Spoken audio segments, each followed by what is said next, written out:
সর্বপ্রথম একটা কথা জেনে রাখা খুব ভালো হবে, আল্লাহ সুবহানাহু ওয়া তাআলা পবিত্র কোরআনের ভিতরে একটা কথা বলছেন যে ইন্না আরাজনাল আমানাতা আলাস সামাওয়াতি ওয়াল আরজ ওয়াল জিবাল ফাআবাইনা আন ইয়াহমিলনাহা ওয়া আশফাকনা মিনহা ওয়া হামালাহাল ইনসান ইন্নাহু কানা যালুমান জাহুলা।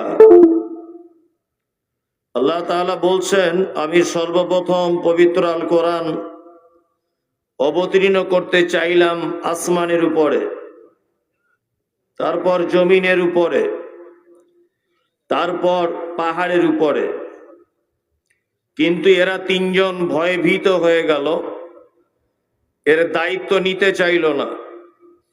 অবশেষে আমি এই কোরআনের দায়িত্ব মানুষের কাছে দিয়ে দিলাম। যাদের কাছে কোরআনের দায়িত্ব দেওয়া হলো তাদের দুটি চরিত্রের কথা আল্লাহ তাআলা অত্র আয়াতের শেষে বলছেন, জালুমান জাহুলা। যাদের কাছে কোরআন মাজিদ দেওয়া হয়েছে এরা হচ্ছে জাহেল আর এরা হচ্ছে জালেম। যাদের কাছে কোরআন নামক এই গ্রন্থটি দেওয়া হলো এদের চরিত্রের ব্যাপার আল্লাহ তাআলা বলছেন, এরা জাহেল, এরা জালেম।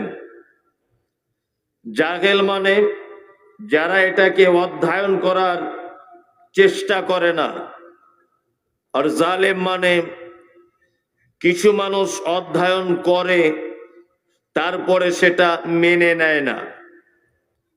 আলহামদুলিল্লাহ, বড় পরিতাপের বিষয় হলেও এ কথা 100% সত্য।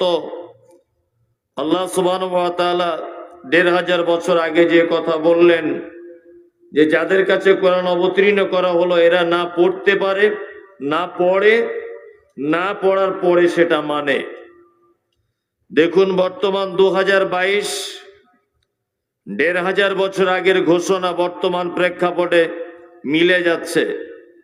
এখানে যতজন বসে আছেন, আমার কাছে যদি কোনো সমীক্ষা চালাবার মতো মেশিন যদি থাকতো আর সেই মেশিন দিয়ে যদি সমীক্ষাটা করা হতো, তো এটা আমার তদন্তের কথা বলছি, এখানে যত মানুষ আছেন 80% মানুষ কোরআন মাজিদ পড়তে জানে না।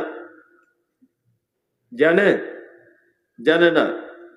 আবার 20% মানুষ যদি তারা কোরআন মাজিদ পড়তে জানে, তা আল্লাহ বাংলাতে নিজে বাঙালি হয়ে কোনোদিন জানার চেষ্টা করেনি যে আল্লাহ কি বলতে চেয়েছে, চেষ্টা করেনি।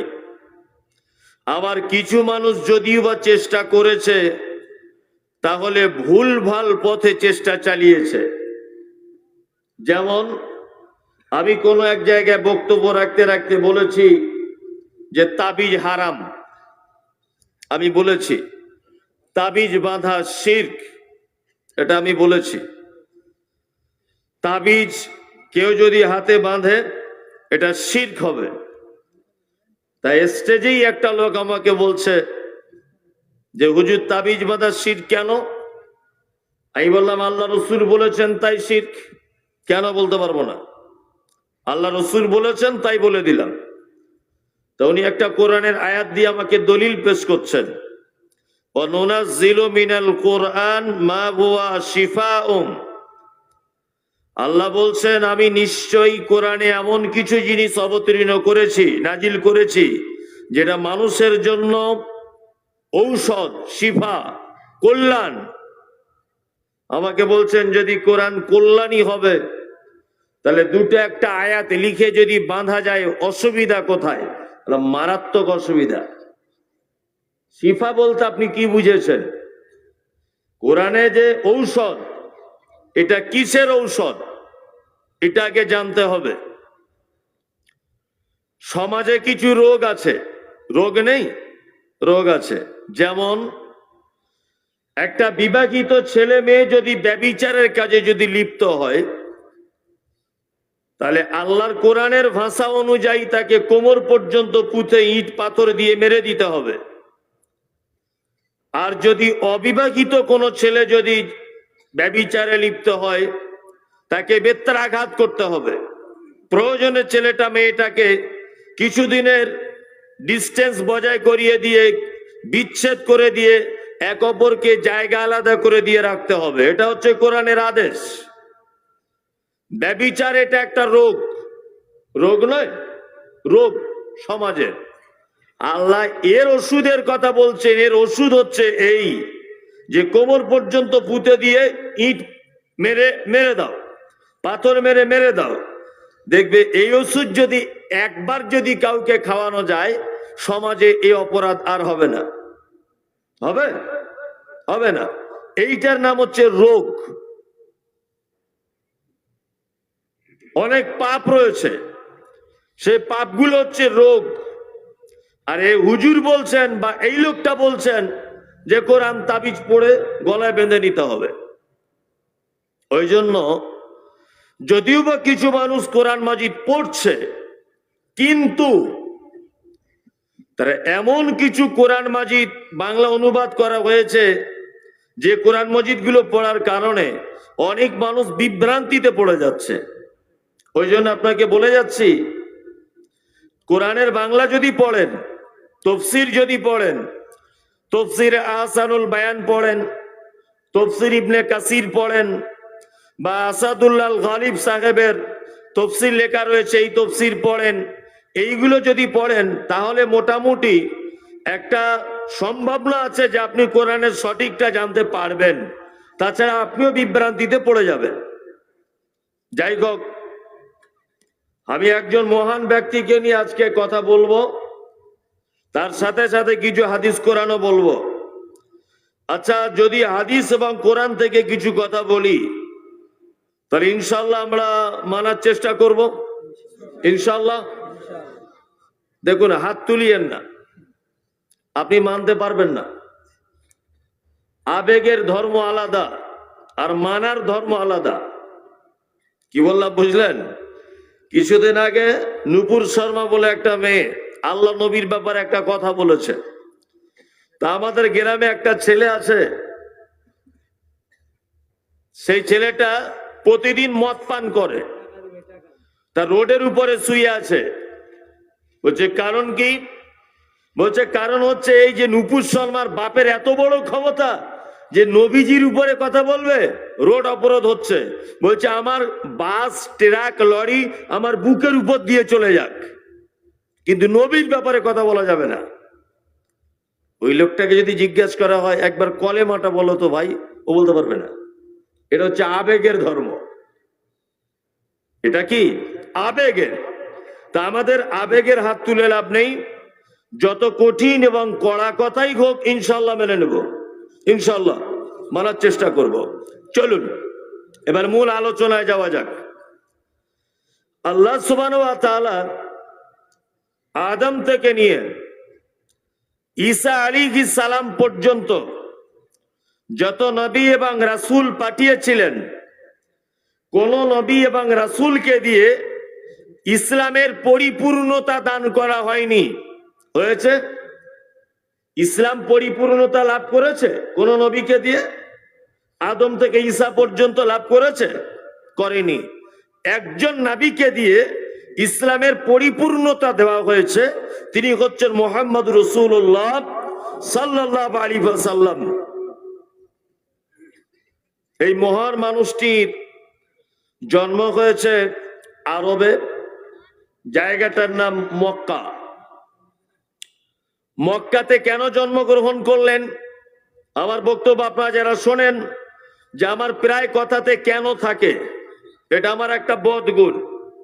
কেন মক্কায় জন্মগ্রহণ করলেন? হাজী সাহেব ভাইরা জানেন যে মদিনাকে চলতি ভাষাতে হাজী সাহেবের মুখে শোনা যায় সোনার মদিনা। শোনা যায় কি যায় না? যায়। সোনার মদিনাতে হযরত মুহাম্মদ সাল্লাল্লাহু আলাইহি ওয়াসাল্লামকে জন্ম না দিয়ে মক্কাতে কেন জন্ম দেওয়া হলো? কেন? এই কেনর উত্তরটা হচ্ছে এই, যাদের ভৌগোলিক সম্পর্কে কিছু জ্ঞান আছে, জেনারেল শিক্ষিত ভাইয়ের, আপনারা জানেন যে গোটা পৃথিবীর মিডিল পয়েন্টে অবস্থিত, তার নাম মক্কা।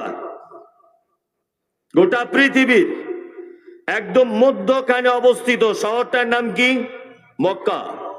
এইখানে মোহাম্মদ সাল্লাল্লাহু আলাইহি ওয়াসাল্লামকে জন্মগ্রহণ করানো হলো। মোহাম্মদ সাল্লাম এমন এক টাইমে জন্মগ্রহণ করেছিলেন যখন রাতের বেলা একটা পুরুষ মানুষ কোনো মেয়ের কাছে শুতে হবে। সেই মেয়েটা তার স্ত্রীও হতে পারে, তার মাও হতে পারে, তার বোনও হতে পারে, তার নিজের বেটিও হতে পারে, তার খালাও হতে পারে, তার ফুবু হতে পারে। যে কোনো সম্পর্কের হলেই হতো, কারণ মেয়ে ছেলে হলেই হতো। যুগটার নাম আইয়ামে জাহেলিয়াত, অর্থাৎ বর্বরতার যুগ। এইরকম একটা কঠিন পরিস্থিতিতে হযরত মুহাম্মদ সাল্লাল্লাহু আলাইহি ওয়াসাল্লাম এলেন মক্কাতে। সঙ্গে নিয়ে এলেন একটা দামি কিতাব, তার নাম আল কোরআন। এই সম্পর্কে বলা হচ্ছে যে ইখরিজুকুম মিনাজ যুলুমাত ইলান নূর। কোরআন এমন এক জ্যোতিময় কিতাব যে অন্ধকারে নিমজ্জিত জাতিকে আলোর দিকে টেনে বার করে আনবে। এনেছে কি আনেনি? এনেছে। হযরত ওমরের মতো কুখ্যাত, হযরত ওমরের মতো একজন বদমাইশ লোক, হযরত ওমরের মতো একজন হিংস্র মানুষ কোরআনের ছত্র ছায়াতে এসে নরম মোমের মতো গলে গিয়েছিলেন, ঠিক কিনা? গলে গিয়েছিলেন। তা হযরত মুহাম্মদ সাল্লাল্লাহু আলাইহি ওয়াসাল্লামের কাছে মক্কাতে কোরআন দেওয়া হলো। কারণ কি? কারণ হচ্ছে এই কোরআন নামক জ্যোতিটা যেন সারা পৃথিবীতে সমানভাবে আলো ছড়িয়ে দিতে পারে। এই প্যান্ডেলটা দেখতে পাচ্ছেন, এই লাইটটা যদি এক কোণাতে টাঙিয়ে দেওয়া হতো, আচ্ছা বলুন তো দেখি, প্যান্ডেলের চতুর্দিকে আলোটা সমান ভাগে লাগতো? লাগতো না। তাহলে মিডিল পয়েন্টে যদি এই আলোটা যদি দেওয়া হয়, নিশ্চয় আলোটা চারিদিকে সমানভাবে পড়বে। পড়বে কি পড়বে না? পড়বে। তা কোরআন নামক যে জ্যোতিময় আল কোরআন নামক যে কেতাবটি হযরত মুহাম্মদ সাল্লাল্লাহু আলাইহি ওয়াসাল্লামকে দেওয়া হয়েছে মক্কাতে, এই কারণে মিডিল পয়েন্টে দেওয়া হলো, যাতে করে সারা পৃথিবীর অন্যান্য সাইটগুলো যেন আলোতে ভরপুর হয়ে যায়। ভরপুর হয়ে গেছে। সারা পৃথিবীর যেখানেই তাকাবেন মুসলিমরা আছে না নেই? আছে। কারণ কি? এই যে মিডিল পয়েন্ট আসার কারণে। চলুন, মুহাম্মদ সাল্লাল্লাহু আলাইহি ওয়াসাল্লামকে মক্কার বেঈমান মুশরিকেরা পর্যন্ত বলতেন আল আমিন। আবু জাহেলের মতো মানুষ বলতেন আপনি হচ্ছেন আল আমিন। আবু লাহাবের মতো মানুষ বলতেন আপনি হচ্ছেন আল আমিন। আল্লাহু আকবার, আল্লাহু আকবার। মিরাজের রাত্রিতে গেলেন, মিরাজের রাত্রি থেকে ফিরলেন। ফেরার পরে এখনকার দিনে যেমন কোনো অ্যানাউন্স, কোনো ঘোষণা মাইক্রোফোন নিয়ে করা হয়, তখন মক্কাতে ফার্স্ট মর্নিং এ গ্রামের নেতা গোছের মানুষরা পাহাড়ের উপরে উঠে যেত। পাহাড়ের একেবারে চূড়াতে উঠে অ্যানাউন্স করত বিভিন্ন গোত্রের নাম নিয়ে।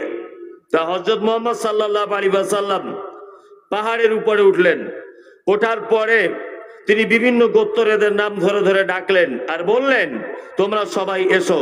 সমস্ত গোত্রের মানুষরা এক জায়গায় হলো। আল্লাহ নবী সাল্লাল্লাহু আলাইহি ওয়াসাল্লাম বলছেন, এই শোনো, আমি যদি তোমাদেরকে বলি পাহাড়ের আর এক সাইডে একদল লোক দাঁড়িয়ে আছে তোমাদেরকে মারবে বলে, তোমরা কি বিশ্বাস করো? আবু জেহেলের মতো মানুষ বলছে অবশ্যই বিশ্বাস করি, কারণ আপনি কখনো মিথ্যা কথা বলেন না।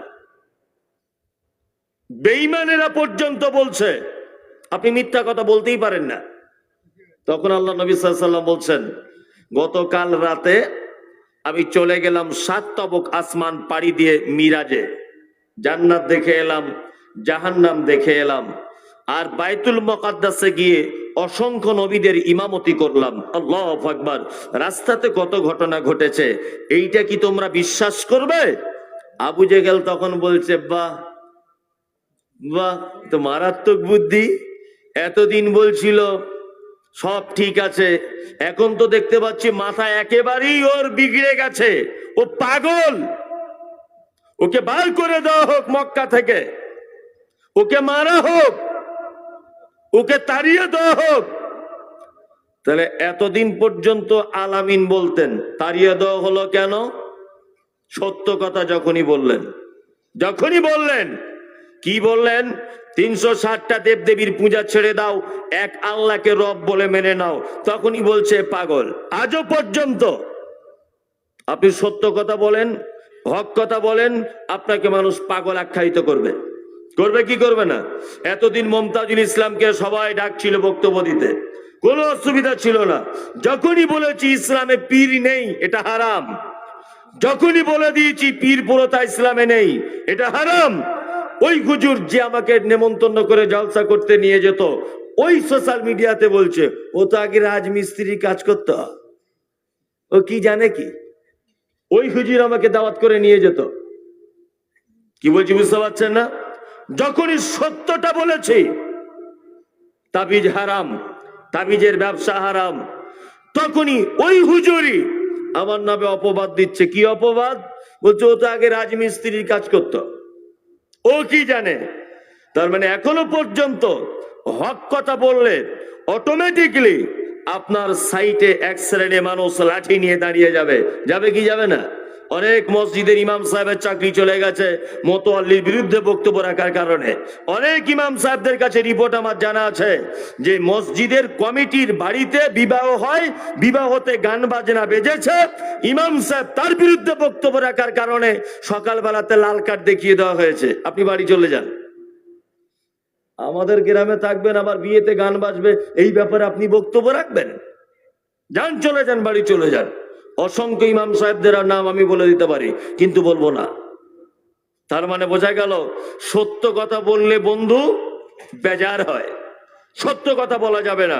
চলুন তাহলে হযরত মুহাম্মদ সাল্লাল্লাহু আলাইহি ওয়াসাল্লামকে একদম ফার্স্ট টাইম বদনাম দেওয়া হলো। কি বদনাম? লোকটা পাগল। বক্তব্য কিছু যদি না ভালো লাগে এই তিনটে কথা শুনে থাকুন, চুপচাপ বসে বসে ঘুমান, আমি বলতেই আছি। আমি জানি যে এখনকার মানুষ সুর ভক্ত, সুর করে করে না বললে পছন্দ করে না। আর আমি একটা একটা করে বলবো, এটা আমি সব জায়গাতেই বলেছি, সুর করার পক্ষে আমি নয়, সুর হারাম এ কথা আমি বলছি না। যারা সুর করছেন আলহামদুলিল্লাহ, আল্লাহ কণ্ঠ দিয়েছেন, আপনি ভালো করে বলুন। আমারও কণ্ঠ একেবারে খারাপ দেয়নি, যেটা দিয়েছে মোটামুটি, তবে বলার চেষ্টা করি না, না চারে পড়ে একটু একটু করে বলি। যখন দেখি ভাব খারাপ তখন, তার আগে বলি না। তাহলে এক নম্বরে হযরত মুহাম্মদ সাল্লাল্লাহু আলাইহি ওয়াসাল্লামকে বদনাম দেওয়া হলো কি? লোকটা পাগল। 2, আপনাদের এখানে যাদের বাচ্চা কাচ্চা হয় না তাদের কি বলে? বাজা, বাজা। আর যাদের বেটা হয় না, শুধু বেটি হয়, 2-3টে, তাদের কি বলে? এই কথাটা অন্তত পক্ষে বলে যে তোর ভিটে বাটিতে প্রদীপ জ্বালাবার লোক নাই। এটা বলে কি বলে না? বলে। তোর বংশ বিস্তার আর হবে না, এটা বলে না? বলে। এবার আপনাকে বলছি, আচ্ছা হযরত মুহাম্মদ সাল্লাল্লাহু আলাইহি ওয়াসাল্লামের বেটাগুলো পৃথিবীতে বেঁচে ছিলেন না আল্লাহর নবী জীবদ্দশাতেই মারা গিয়েছিলেন? কোনটা? মারা গিয়েছিলেন। বেটিগুলো বেঁচে ছিলেন একজন। 3জন আল্লাহর নবী জীবদ্দশাতেই মারা গেছে। আল্লাহর নবী মারা যাবার পরে একজন বেটি 6 মাস বেঁচে ছিলেন, তার নাম ফাতেমা। 6 মাস, তারপরে ফাতেমা মারা যান। যে কথা আপনাকে বলছি, যখন বেটাগুলো আস্তে আস্তে করে মারা গেল, তখন আবু জেহেল বলছে, এই তুমি যে ইসলাম ইসলাম করছো, তুমি যে হকের উপরে আছো বলে দাবি করছো, তোমার একটাও তো বেটা নাই, তা তুমি মারা যাবার পরে তোমার বংশ বিস্তার হবে কি করে? তোমার পরে আবার নবী হবে কে? তোমার পরে আবার ইসলামের কাজ করবে কে? বেটাগুলো মারা যাবার একটা লজিক আছে। পৃথিবীতে একটা ব্যবসা আছে, দেখবেন চিটিংবাজি ব্যবসা, আমি নাম দিয়েছি, তার নাম পীরের ব্যবসা। লেখাপড়া শেখা লাগে না, মাদ্রাসায় পড়া লাগে না, ওদের বাড়ি জন্মগ্রহণ করলেই পীর হওয়া যায়, কিছুই লাগে না। কি বললাম বুঝলেন না? বাপ পীর, বেটা পীর, পোতা পীর, তার বেটা পীর, তার বেটা পীর, তার বেটা সিদ্দিকি, তারও বেটা সিদ্দিকি, তারও বেটা সিদ্দিকি, তারও বেটা সিদ্দিকি, সব পীর।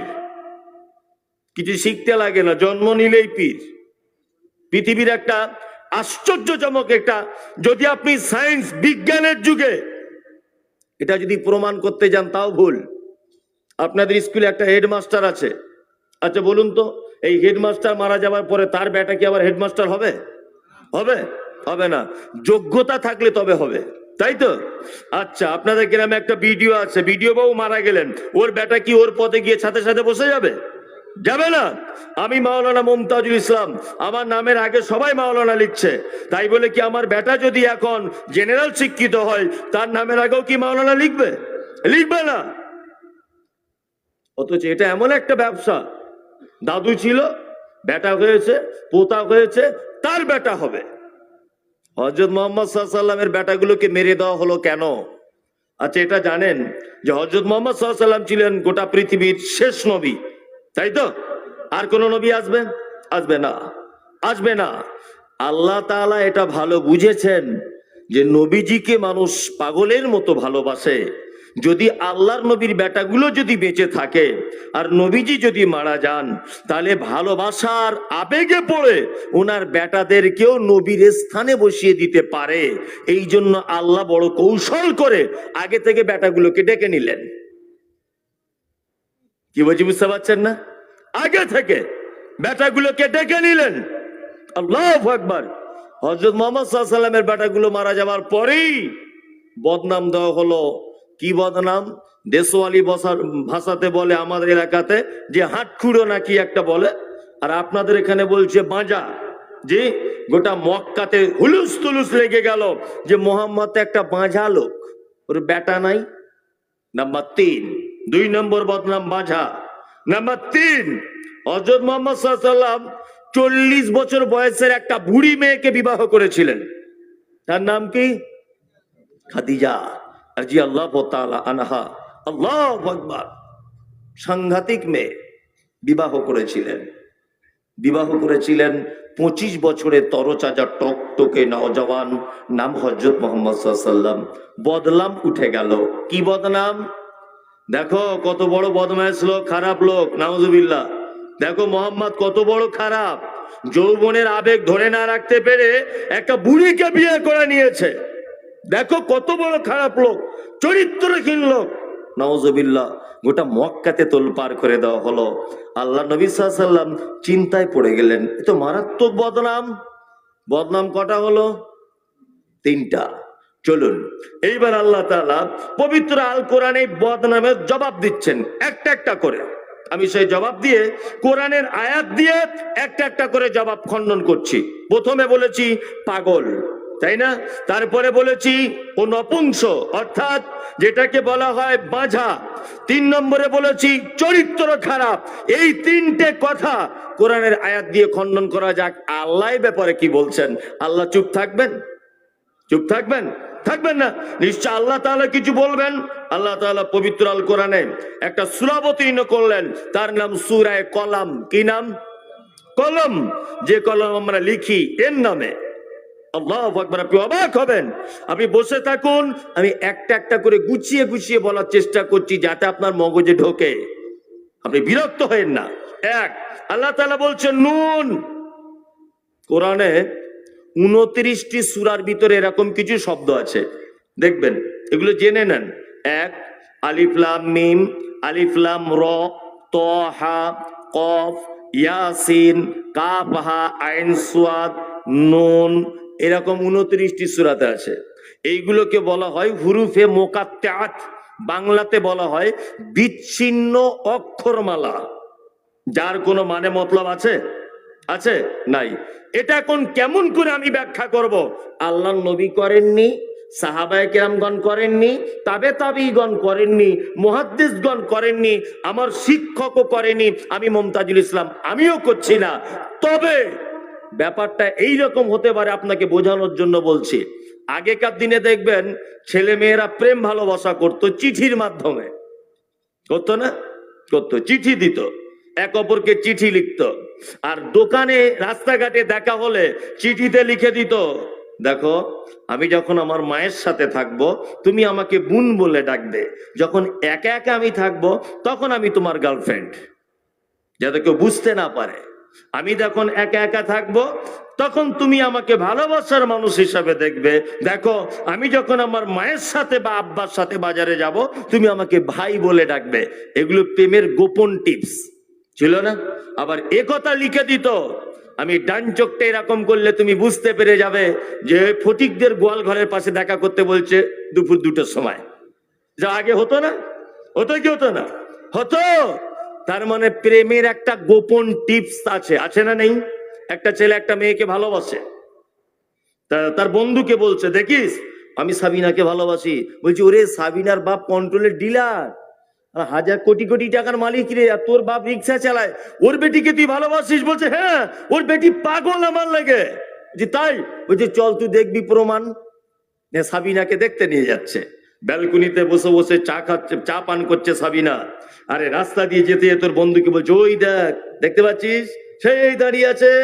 বলছে হ্যাঁ দেখতে পাচ্ছি। এই যে হাত বাড়িয়েছে, আর ও তখন সাবিনা পায়ের জুতোটা তুলে এরকম করে দেখাচ্ছে, বলছে দেখছিস চামড়া তুলে দেবো জুতো দিয়ে। এর বন্ধু তখন বলছে, আরে কেমন ভালোবাসিস, তোর ভালোবাসার মানুষ তোকে জুতো দেখাচ্ছে। তখন ও বলছে, খ্যাপা কোথাকারে, তুই বুঝিস প্রেম করেছিস? আরে খ্যাপা, সন্ধ্যা 7টায় ফটিকের জুতোর দোকানে দেখা করতে বলছে, তুই বুঝিস এই ব্যাপারটা? তার মানে কি, প্রেমিক আর প্রেমিকার কিছু গোপন টিপস থাকে, থাকে কি থাকে না? তা আল্লাহ এবং হযরত মুহাম্মদ সাল্লাল্লাহু আলাইহি ওয়াসাল্লামের ভিতরে হয়তো এরকম কোন গোপন ব্যাপার থাকে যেটা মানুষের জানার কি বাইরে। এর ব্যাখ্যা বিশ্লেষণ আমি করতে পারবো না। আল্লাহ তাআলা তারপরে বলছেন অল কলাম, ও এখানে কাসমিয়া। আলেম ওলামারা জানেন আল্লাহ তাআলা ও শব্দটা ব্যবহার এই কারণে করলেন যে ও দিয়ে কসম খাচ্ছেন। কি? অল কলাম, যে কলম দিয়ে আমরা লিখি, আল্লাহ তাআলা বলছেন এই কলমের কসম। আচ্ছা, কলমের দাম 2-3 টাকা, ইউজ অ্যান্ড থ্রো, এটা কি এমন ইম্পর্টেন্ট জিনিস যে আল্লাহ এই জিনিসটার কসম খেলেন? এগুলো কখনো ভেবেছেন? ভাবেননি, কখনোই ভাবেননি আপনি। আমাদের অনেক আলেম ওলামারাও আছে ভাবেনি। কেন কলমের কসম খেলেন আল্লাহ? পৃথিবীর সব থেকে প্রথম সৃষ্টি, তার নাম কলম। আল্লাহু আকবার। কলমের বর্তমান বিশ্বে অবদান কি আপনাকে বলছি, শুনে নেন। 81 হিজরিতে জন্মগ্রহণ করেছেন আবু হানিফা, 150 হিজরিতে মারা গেলেন আবু হানিফা, 150 হিজরিতে জন্মগ্রহণ করছেন ইমাম শাফি। আমাদের মাঝে একজন লোক ছিলেন, তার নাম বাদশাহ শাহজাহান, নিজের বইয়ের মন রক্ষার জন্য তাজমহল বানিয়েছিলেন, তাই না? 1947 সালে 15ই আগস্টে এদের স্বাধীনতা লাভ করেছে। আমাদের দেশে অনেক মুসলিমরা স্বাধীনতা সংগ্রামী হিসাবে জীবন দিয়েছিলেন, যদিও ব্যর্থতা যে তাদের নাম ইতিহাসের পাতাতে সবার লেখা হয়নি, এটা আমাদের ব্যর্থতা। ভারতবর্ষের ইতিহাসকে বিকৃতি করা হয়েছে এবং মুসলিমদের নামগুলোকে বাদ দিয়ে দেওয়া হয়েছে। আজকে সোশ্যাল মিডিয়া দেখবেন যে মুসলমানরা যদি কোথাও ওই আপনার গাঁজা খেয়েছে, ওইটাকে ধরে ওই আপনার পত্র পত্রিকা লিখে দেওয়া হয়েছে শামসুল হক গাঁজা পাচারকারী, কিন্তু আব্দুল্লাহ যে প্লেনের পাইলট হয়েছে অন্যদিকে, এটা দেখবেন আসে না কখনো মিডিয়ার সামনে। আসে? আসে না। সানিয়া মির্জা বলে একটা মেয়ে বিমান চালাচ্ছে, যুদ্ধের বিমান, দেখেছেন সোশ্যাল মিডিয়াতে? হ্যাঁ, মুসলমানদের। এটা আনন্দবাজার বর্তমান স্টেটমেন্ট দা টেলিগ্রাফে দেওয়া হয়েছে, হয়নি? তবে আলহামদুলিল্লাহ এই সোশ্যাল মিডিয়া, ইউটিউব, ফেসবুক হয়ে ইদানিং কিছু মুসলিমদের জলসা, ইদানিং কিছু মুসলিমদের উন্নয়নমূলক কার্যকলাপ সোশ্যাল মিডিয়াতে সারা পৃথিবীর মানুষ দেখতে পাচ্ছে। এদেরকে অবহেলা করবেন না। এই মোবাইল লাগাচ্ছে বলে অনেক জলসাতে দেখেছি শুধু বলে, এ ভাই তোরা বস না তো, লাথি মেরে মোবাইল ভেঙে দেবো। আরে পাগল কোথাকার, এদেরকে জানো তুমি? এদের জন্যই আজকে অনেক বেদাতীরা সহি আকীদাতে চলে আসছে, অনেক বেদাতীরা। এদেরই কারণে। এদের একটা মূল ভূমিকা আছে, এদের অবদান আছে। আপনি ওদেরকে ছেলায় খেলায় কাটাবেন না। যে কথাটা এতক্ষণ পর্যন্ত বলছিলাম, বলুন ভারতবর্ষে 1947 সালে ক্যামেরা আবিষ্কার হয়েছিল, কথা বলুন, হয়নি তো? হয়নি। 1947 সালে স্বাধীনতার যে ইতিহাস, এটা বলুন তো আমরা কিসের মাধ্যমে জানতে পেরেছি? কিসের মাধ্যমে? লেখার মাধ্যমে, কলমের মাধ্যমে। কলম মারাত্মক ইম্পর্টেন্ট একটি বিষয়। আল্লাহ তাআলা বলছেন নুন অল কলম, কলমের কসম, ওমা ইয়াসতুরুন, এর মাধ্যমে যেটা লেখা হয়েছে সেই লেখাটার কসম। এইবার আপনাদেরকে একটা কথা জিজ্ঞাসা করছি, খুব চিন্তা ভাবনা করে উত্তরটা দেন। সেটা হচ্ছে এই, আচ্ছা বলুন তো দেখি, আল কোরআন হযরত মুহাম্মদ সাল্লাল্লাহু আলাইহি ওয়াসাল্লামের কাছে আসার আগে কোরআনকে রেখে দেওয়া হয়েছিল কোথায়? কথা বলুন একটু। লাউহে মাহফুজ। আচ্ছা, আলেম ওলামারা আপনাদেরকে কেউ জানিয়েছে যে লাউহে মাহফুজটা কি? বলেছে? নিশ্চয় বলেছে, আপনি ভুলে গিয়েছিলেন। লাউহে মাহফুজ মানে সংরক্ষিত ঘর, তাই তো? এই সংরক্ষিত ঘরটা কেমন, এটা যদি আপনাকে যুক্তি দিয়ে বোঝাই বুঝতে সুবিধা হবে। আমি মমতাজুল ইসলাম খুব ভালো ছবি আঁকতে পারি, খুব ভালো ছবি আঁকতে পারি।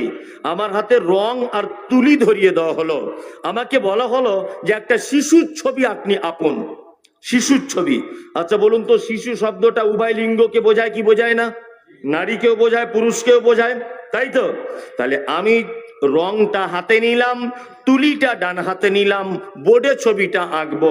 আচ্ছা বলুন তো, ছবিটা আঁকার আগে আমার মনে মনে পরিকল্পনার জগতে এটা হবে কি হবে না, যে শিশুটা এরকম ভাবে শুয়ে আছে আঁকবো, না শিশুটা বসে পায়খানা করছে এরকম আঁকবো, না শিশুটা মায়ের কোলে শুয়ে আছে এরকম আঁকবো, না শিশুটা পাপ্পু খাচ্ছে এরকম আঁকবো, না শিশুটা দৌড়াচ্ছে এরকম আঁকবো, না শিশুটা চুপচাপ ঘুমিয়ে আছে এরকম আঁকবো?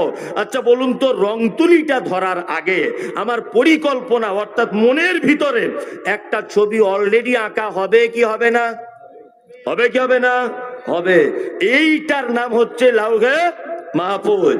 আল্লাহ তাআলা মানুষ সৃষ্টি করার আগে কিভাবে চলবে, কোথায় জলসা হবে 28 তারিখে মমতাজুল ইসলাম যাবে, ওই মুর্শিদাবাদ জেলার বেলডাঙ্গা এলাকাতে এইটা লিখে রাখা হয়েছে। মমতাজুল ইসলাম গাড়ি থেকে নামবে, ঘরের ভিতরে বসবে, মানুষ ভিড় করবে, খাওয়া দাওয়া নাস্তা পানি কিছুই করবে না, ডাইরেক্ট স্টেজে চলে আসবে। চলো, এইটা পরিকল্পনা করে আল্লাহ যে রেখে দিয়েছিলেন, এটা কোরআন মাজিদের ভিতরে, এবং এইটার নাম হচ্ছে লাউহে মাহফুজ। লাউহে মাহফুজ মানে হচ্ছে পরিকল্পনার ঘর, যেখানে আল্লাহ কি পরিকল্পনা করে সবকিছু সাজিয়ে রেখেছিলেন। এই ঘরটার নাম কি?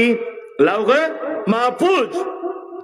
এইবার আপনাকে আর একটা কথা বলে রাখছি, আল্লাহ তাআলা বলছেন ওমা ইয়াসিরুন মা আনতা বিনিমাতি রাব্বিকা বিমাজনুন। আপনার রবের অনুগ্রহে আপনি পাগল নন। ওই যে প্রথমে বলেছি মুহাম্মদ সাল্লাল্লাহু আলাইহি সাল্লামকে কি বলা হয়েছিল? পাগল। এইখানে আল্লাহ তার জবাব দিচ্ছেন, মানতা বিনিমাতি রাব্বিকা বিমাজনুন, আপনার রবের অনুগ্রহে আপনি পাগল নন। ওয়া ইন্না লাকা লাআজরান গায়রা মামনুন, আল্লাহ তাআলা বলছেন আপনার জন্য রয়েছে অবশ্যই অশেষ পুরস্কার। ওই যে বেটাগুলো যখন মারা গেল, মুহাম্মদ সাল্লাল্লাহু আলাইহি সাল্লাম বড় চিন্তায় পড়ে গিয়েছিলেন, তাই না?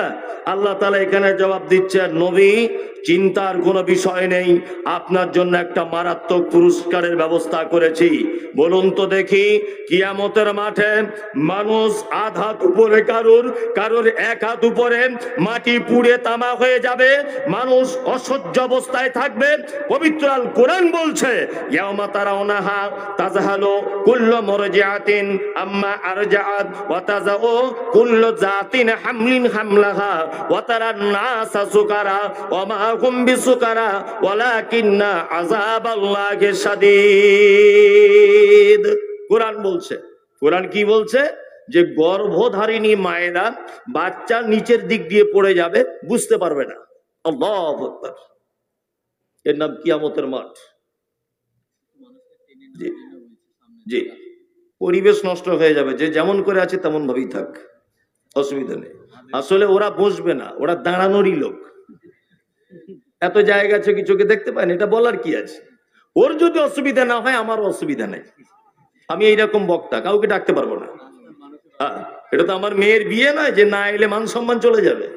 এলো না, আমার দেখার প্রয়োজন নেই।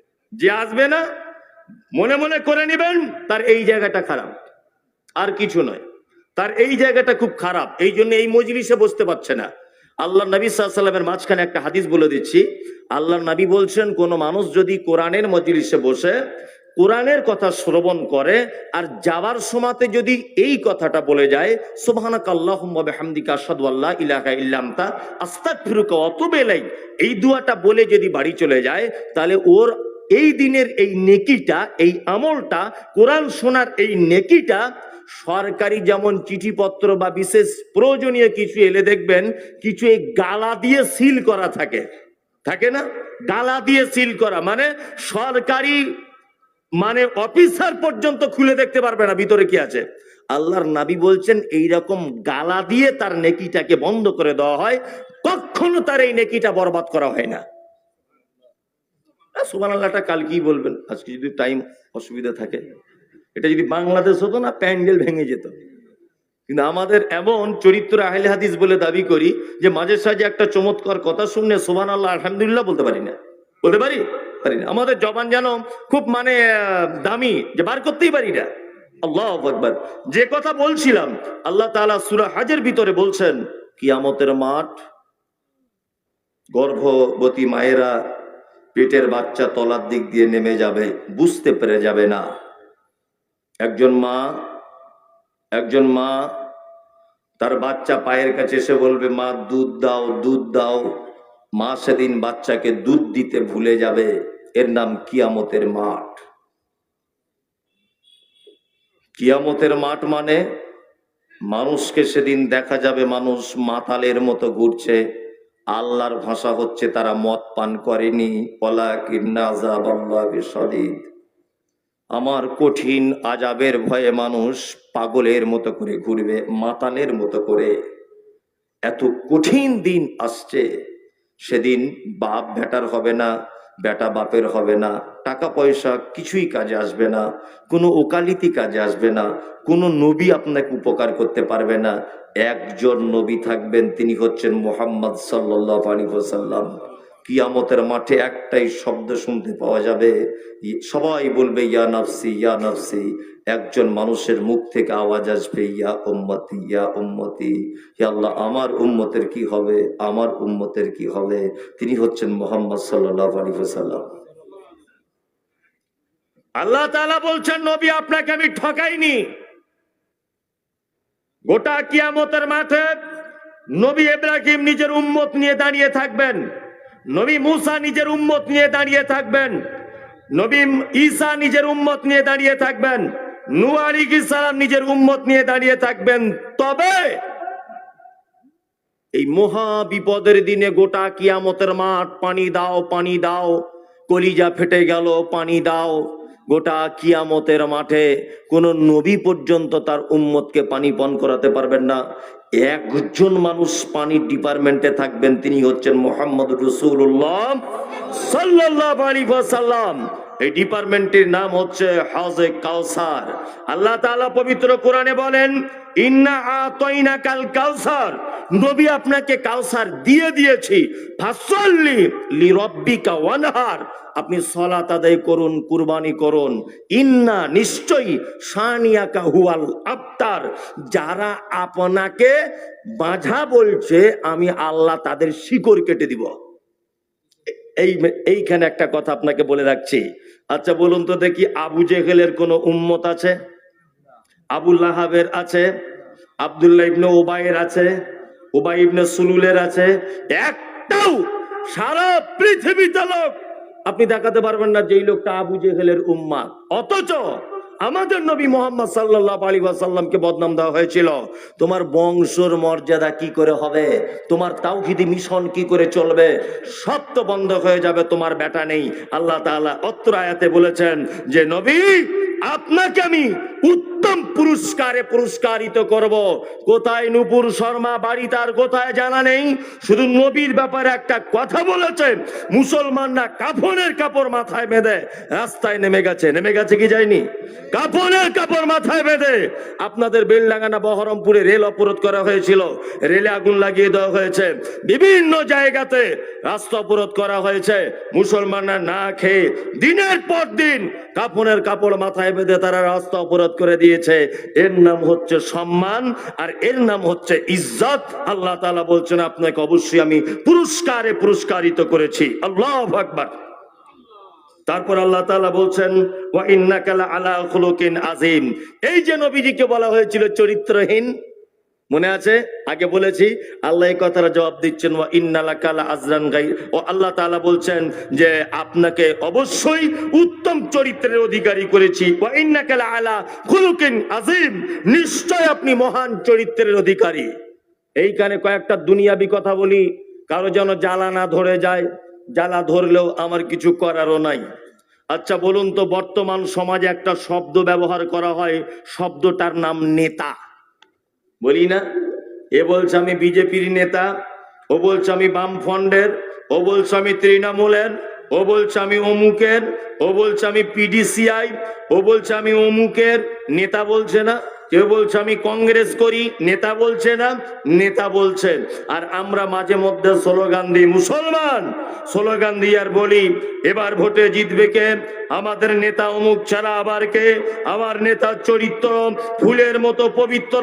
স্লোগান দিই না? এই তুমি জাতিতে মুসলমান, তুমি যদি এই স্লোগান দাও, অবশ্যই কিয়ামতের মাঠে তোমাকে আসামির কাঠগড়াতে দাঁড় করানো হবে। কারণ তুমি যে নেতার সার্টিফিকেট দাও, আমার নেতার চরিত্র ফুলের মতো পবিত্র, ওই নেতা রাতের বেলা এক রকমের কথা বলে, দিনের বেলা আর এক রকমের কথা বলে। ওই নেতা 100 দিনের টাকা মেরে খায়, ওই নেতা ইন্দিরা বাসনের ঘর মেরে খায়, ওই নেতা জনগণের টাকা মেরে খায়, ওই নেতাই মানুষের রক্ত শোষণ করে। পৃথিবীতে একজন মানুষ নেতা, তিনি হচ্ছেন মুহাম্মদ সাল্লাল্লাহু আলাইহি ওয়াসাল্লাম। আর বর্তমান বিশ্বে আমরা যাদেরকে নেতা বলি, কেউ নেতা হতে পারে না। কাজী নজরুলের ভাষাতে, গান্ধীজির ভাষাতে, আল্লামা ইকবালের ভাষাতে, নেতা হলো সেই যে তার নীতিকতার উপরে অটুট থাকতে পারেন, তিনি হচ্ছেন নেতা। গান্ধীজির মতো মানুষও মুখে ছোট ছোট ছোট ছোট কাকাতুয়ার মতো বুলি বলেছেন। কাজী নজরুল কাকাতুয়ার মতো বুলি বলেছেন। রবীন্দ্রনাথ ঠাকুর কাকাতুয়ার মতো ছোট ছোট করে বুলি বলেছেন। ভারতবর্ষের একজন মুসলিম বলতে লজ্জা করে, এ কথা বলবো না, নামধারী মুসলমান ছিলেন রাষ্ট্রপতি এপিজে আব্দুল কালাম। খুব তোতা পাখির মতো দেখবেন মারাত্মক মারাত্মক কথা বলেছে, জীবনে বাস্তবে পরিণত করে দেখাতে পারেন নেই। অথচ মুহাম্মদ সাল্লাল্লাহু আলাইহি ওয়াসাল্লাম তিনি হচ্ছেন নেতা, যে কথা বলেছেন সে কথা আগে বাস্তবে রূপ দিয়েছেন, তবে সে কথা সমাজে বলেছেন, তার আগে বলেননি। আল্লাহ তাআলা এই জন্যই এই মহামানবের চরিত্র সম্পর্কে কোরআনে বলছেন, ওয়া ইন্নাকা আলা খুলুকিন আযীম। পৃথিবীর সমস্ত মানুষ যদি আপনার পিছনে যদি লেগে যায়, সারা পৃথিবীর সমস্ত মানুষ যদি আপনার বিপক্ষে যদি কলম ধরে, সারা পৃথিবীর মানুষ যদি আপনার বিপক্ষে যদি স্লোগান তুলে দেয়, আমি আল্লাহ কোরআন মাজিদে তোমার সার্টিফিকেট দিয়ে দিলাম, তুমি হচ্ছে পৃথিবীর সবথেকে চরিত্রবান বীর পুরুষ। সারা পৃথিবীর সবথেকে বীর পুরুষ তিনি হচ্ছেন মুহাম্মদ সাল্লাল্লাহু আলাইহি ওয়াসাল্লাম। আপনার নেতা, এই দেখুন একটা একটা করে বলছি, আল্লাহর কসম আমি কারোর বিরোধিতা বলছি না, আমার ভোটের ব্যাপারে কোনো ইন্টারেস্ট নেই। শিক্ষামন্ত্রী টাকা কেলেঙ্কারিতে জড়িয়ে আছেন। আমাদের কিছুদিন আগে ওই আপনার বিহারের মুখ্যমন্ত্রী জিজ্ঞাসা করা হচ্ছে এত টাকা কি হলো, বলছে সব ভৈসা খালিয়া। দেখেছেন? হ্যাঁ, সব চোর। একজন দুইজন মাশাআল্লাহ ভালো হতে পারেন, এর 98% চোর। অথচ আমরা তাদেরকে সার্টিফিকেট দিই। মুসলমান তুমি কবে বোকা বোকা, এই ওষুধ কবে তোমায় খাওয়া লাগবে? হ্যাঁ, তোমাকে ভোট ব্যাংক হিসেবে ব্যবহার করা হচ্ছে, তুমি বুঝো না? বুঝো না তুমি? আজকে দেখছিলাম, আমি কারোর বিরুদ্ধে বলছি না, রাজনৈতিক লোক নয়, আমি আমার জাতিকে শুধু বোঝাতে এসেছি, স্মরণ করিয়ে দিতে এসেছি। আজকে 2011 সালে ইমাম ভাতা চালু হয়েছিল, জানেন তো? 2500 টাকা করে। 2011 মানে এটা চলছে 22, হলো কত বছর? 11 বছর। 11 বছর ইমাম ভাতা কাদের টাকা দিয়ে দেওয়া হয়? মুসলমানদের ওয়াকাবের টাকা দিয়ে দেওয়া হয়। 1 টাকা বেড়েছে? হ্যাঁ, 1 টাকাও বাড়েনি। শুধু ইলেকশনের আগে বলবে এইবারে বাড়ার চান্স আছে, আর ইমাম সাহেবরা লোভে পড়ে বলছে এবারে ভোট দিয়ে দাও। আমি নাম বলিনি, কারোর নাম বলেছি? কারোর নাম বলিনি। শুধুমাত্র লোভ দেখানো হচ্ছে এটা। জাতি, আপনি বুঝতে শিখুন, আমি কোন রাজনৈতিক বক্তা নয়, আমি কারোর নাম ধরে বলছি না। আপনি কোন নেতার সার্টিফিকেট এভাবে দিতে যাবেন না। স্বয়ং আল্লাহ সার্টিফিকেট দিচ্ছেন আমাদের নবী মুহাম্মদ সাল্লাল্লাহু আলাইহি ওয়াসাল্লামকে। যারা বসে আছেন মরা মানুষের মতো বসুন, এবার আপনাকে নেতার দুটো একটা চরিত্র সম্পর্কে দেখাই, আপনি অবাক হয়ে যাবেন। হযরত আবু হুরায়রার নাম শুনেছেন? আবু হুরায়রা মারাত্মক সাহাবী। আল্লাহু আকবার। কেউ লড়াচড়া করবে না, এই হাদিসটা শুনুন। যদি আপনার ঈমান থাকে তাহলে এইখান থেকে পানি চলে আসবে, এখান থেকে। যদি না আসে তাহলে আপনার ঈমান কাজ করছে না। এটা ভেবে নেবেন। কেন আল্লাহ তাআলা বলেছেন, কি বলেছেন? যে ইন্নামাল মুমিনুনা আল্লাযীনা ইযা যুকিরাল্লাহ ওয়াজিলাত কুলুবুহুম ওয়া ইযা তুলিয়াত আলাইহিম আয়াতুহু যাদাতুহুম ঈমানাও ওয়া আলা রাব্বিহিম ইয়াতাওয়াক্কালুন। মুমিন তো তারাই যারা পাপ করার সাথে সাথে আমার কথা স্মরণ হয়ে গেলে ভয়ে থরথর থরথর থরথর করে কাঁপে, এরা হচ্ছে মুমিন। দুই, আয়াতুহু যাদাতুহুম ঈমানা, আমার নিদর্শনাবলী তাদের সামনে যখন বলা হয়, তার কি হয়? ঈমান বেড়ে যায়, ঈমান বৃদ্ধি পায়। ওই জন্য আমি হাদিসের কয়েকটা ঘটনা আপনাকে বলছি, আপনি মনোযোগ সহকারে শুনুন। নেতা কাকে বলে? আবু হুরাইরা আল্লাহ নবীর সংস্পর্শে ছিলেন মাত্র 4 বছর। কত বছর? 4 বছর। আল্লাহু আকবার। আলেম ওলামারা জানেন, হাদিসের পাতা উল্টাবেন শুধু ওয়ান আবি হুরাইরাতা, তাই না? যত হাদিস মনে হয় সব আবু হুরাইরাই বর্ণনা করেছেন। আসহাবে সুফফাতে থাকতেন। আসহাবে সুফফা মানে যারা ঈমান আনার পরে বাপের সম্পত্তি পায়নি, বিবি বাল বাচ্চা সবাইকে ত্যাগ করে দিয়ে আল্লাহ রসুলের প্রেমে পড়ে ঈমান নিয়ে চলে এসেছিলেন। আল্লাহ নবী মসজিদ নববীর পাশে একটা ছোট্ট রুম করে দিয়েছিলেন, ওইখানে তারা থাকতো। এনাদেরকে বলা হয় আসহাবে সুফফা। আল্লাহু আকবার। হযরত আবু হুরায়রা বলছেন, আমি যখন ঈমান আনলাম, মসজিদে নববীতে থাকতাম, কখনো একদিন খাওয়া হতো, কোনোদিন খাওয়া হতো না। যদি কেউ কোনোদিন খাওয়ার পাঠাতো তাহলে একটু খেতে পারতাম, এমনি দিনে খাওয়া হতো না। আল্লাহু আকবার। অনেক সময় তো আবু হুরায়রা নিজের মুখের কথা দিয়ে বর্ণনা পাওয়া যায় যে আল্লাহ রসুলের মেম্বারের ডান দিকে আমি কখনো লুটিয়ে পড়ে থাকতাম ক্ষুধার জ্বালায়। আল্লাহু আকবার। ঈমানের কাছে সবকিছু হার মেনে যাচ্ছে। দেখুন, আমরা একটু যদি রুজি রোজগারের অভাব হয় হারাম ইনকামে জড়িয়ে যাই না? নিজের স্ত্রীকে নতুন ব্যাগ কিনে দিয়ে বন্ধনের লোনে পাঠিয়ে দিই। আর ঈমান দেখুন কেমন। আল্লাহু আকবার। আবু হুরায়রা বলছেন, একদিন এত খিদে লেগেছে, মেম্বারের সাইড থেকে কোন রকম করে হিঁচড়ে উঠে আমি রাস্তাতে চলে গেলাম। রাস্তাতে গিয়ে এক সাইডে বসে আছি, ধুলো মাখা অবস্থাতে, চেহারাটা একদম মলিন চেহারা, দুঃখী মানুষের যেমন চেহারা হয়। রাস্তাতে বসে আছি। হযরত আবু হুরায়রা খুব লজ্জাশীল মানুষ ছিলেন। উনি যে কারো কাছে খাবার চাইবেন এটা লজ্জার বোধ করছেন। তা উনি ভাবছেন যে কোন একটা কৌশল করা যাক। রাস্তা দিয়ে কোনো মানুষ এলে আমি কোরআনের এই আয়াত সম্পর্কে তাকে জিজ্ঞাসা করব, আর উনি কোরআনের আয়াতের উত্তর দেওয়ার সময় আমার দিকে তাকাবেন। নিশ্চয়ই তিনি বুঝতে পারবেন যে ইনি ক্ষুধার্ত মানুষ, নিশ্চয়ই বিপদে আছেন। বিপদে মানুষ এবং ক্ষুধার্ত মানুষকে বোঝা যায় না? যায়, দেখলে অনেকটা বোঝা যায় যে লোকটা টেনশনে আছে বা ক্ষুধার্ত, বোঝা যায় না? যায়। রাস্তা দিয়ে আসছেন কে? না আবু বকর সিদ্দিক রাদিয়াল্লাহু তাআলা আনহু। আল্লাহু আকবার। আবু হুরায়রা ডাকলেন আবু বকরকে। ডাকার পরে বলছেন, কোরআনের অমুকের আয়াতের ব্যাপারটা একটু বলে দিন না, একটু বলুন। আবু বকর কোরআনের আয়াতটা বলে চলে গেলেন। হযরত আবু হুরায়রা ভাবছেন, তা কাজ তো হলো না, চালাকি করে। তারপরে আসছেন কে? না হযরত ওমর ফারুক রাদিয়াল্লাহু তাআলা আনহু। রাস্তা দিয়ে আসছেন। হযরত আবু হুরায়রা ভাবছেন হয়তো এই মানুষটির কাছে কাজ হবে। তিনি কোরআনের আয়াত আবার জিজ্ঞাসা করলেন। হযরত ওমর কোরআনের আয়াতের জবাব দিলেন, চলে গেলেন। উনি ভাবছেন তাহলে দুজনের কাছে কাজ হলো না।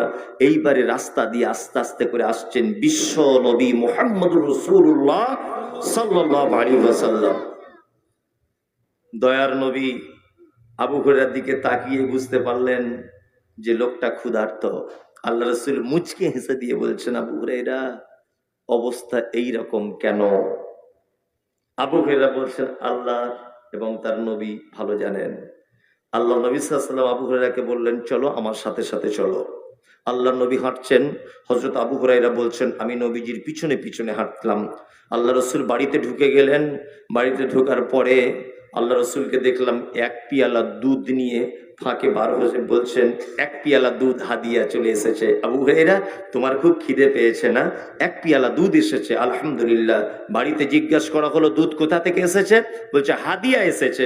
আল্লাহ নবীর কাছে হাদিয়া এলে তিনি নিজে পান করতেন, নিজে খেতেন, আর সাদকার মাল এলে গরিব দুঃখীদের মাঝখানে বিলি বন্টন করে দিতেন। আল্লাহ নবী সাল্লাল্লাহু আলাইহি ওয়াসাল্লাম বলছেন, চরিত্র দেখুন কেমন। নেতার চরিত্র দেখাচ্ছি আমি। আল্লাহ নবী সাল্লাল্লাহু আলাইহি ওয়াসাল্লাম আবু হুরায়রাকে বলছেন, আবু হুরায়রা আসহাবে সুফফাতে যাও, তাড়াতাড়ি করে যাও, যতজন সাহাবী ওখানে আছে সবাইকে ডেকে আনো।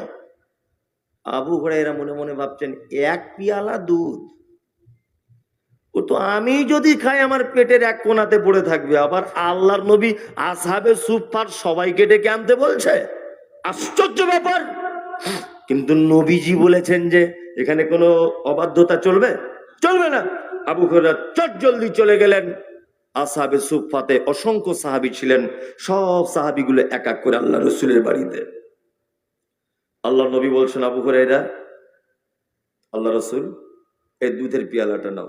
দুধের পেয়ালা নিলেন, চলো একজন সাহাবীকে দাও, সাহাবী পান করলেন, আরেকজনকে দাও, আরেকজন পান করলেন, আরেকজনকে দাও, আরেকজনও পান করলেন, চলো আরেকজনকে দাও।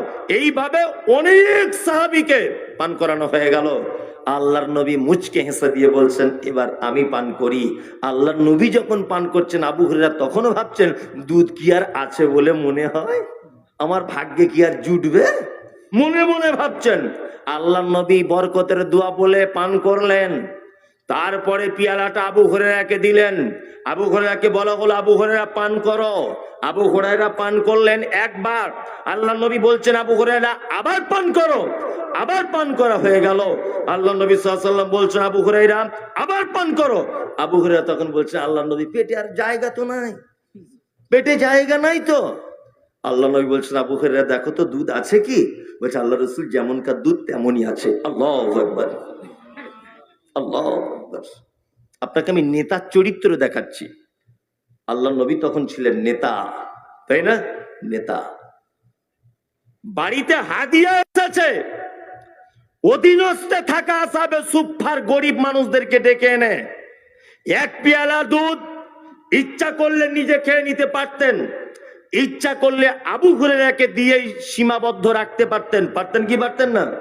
অথচ তারপরেও আল্লাহ নবী সাল্লাল্লাহু আলাইহি ওয়াসাল্লাম আবু হুরায়রাকে বললেন, যাও যাও, আসহাবে সুফফাতে যতজন রয়েছে সবাইকে ডেকে, আপনি যে নেতা জন্য 4 কুইন্টাল 5 কেজি করে 3 জনকে দিয়ে বাকিটা নিজের ঘরে ঢুকিয়ে নিয়েছে, এটা আপনার নেতার চরিত্র?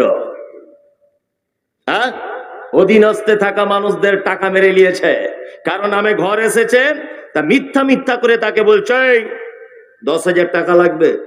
তা বলছে, কি আমি দিতে পারবো না, গরিব মানুষ। বলছে, তাহলে ঘর কেটে শফিকুলকে দিয়ে দিব, তুই পাবি না। এ তখন ভাবছে, গরিব মানুষ যায়, যদি 10,000 গেলেও 1 লাখ টাকা তো পাবো। কি বলছি বুঝতে পারছেন না? পাবো। আল্লাহু আকবার। জিজ্ঞাসা করতে যাবেন তা বলবে, হাবি যাবি কত কি খরচা, তোমরা সব বুঝবে, কিছুই খরচা নাই। কালকে আন্ডার প্যান্ট পরে ঘুরতো, আজকে বুলেট গাড়ি চেপে ঘোরে। ওর বাপের কি টাকা ছাপানো কল আছে?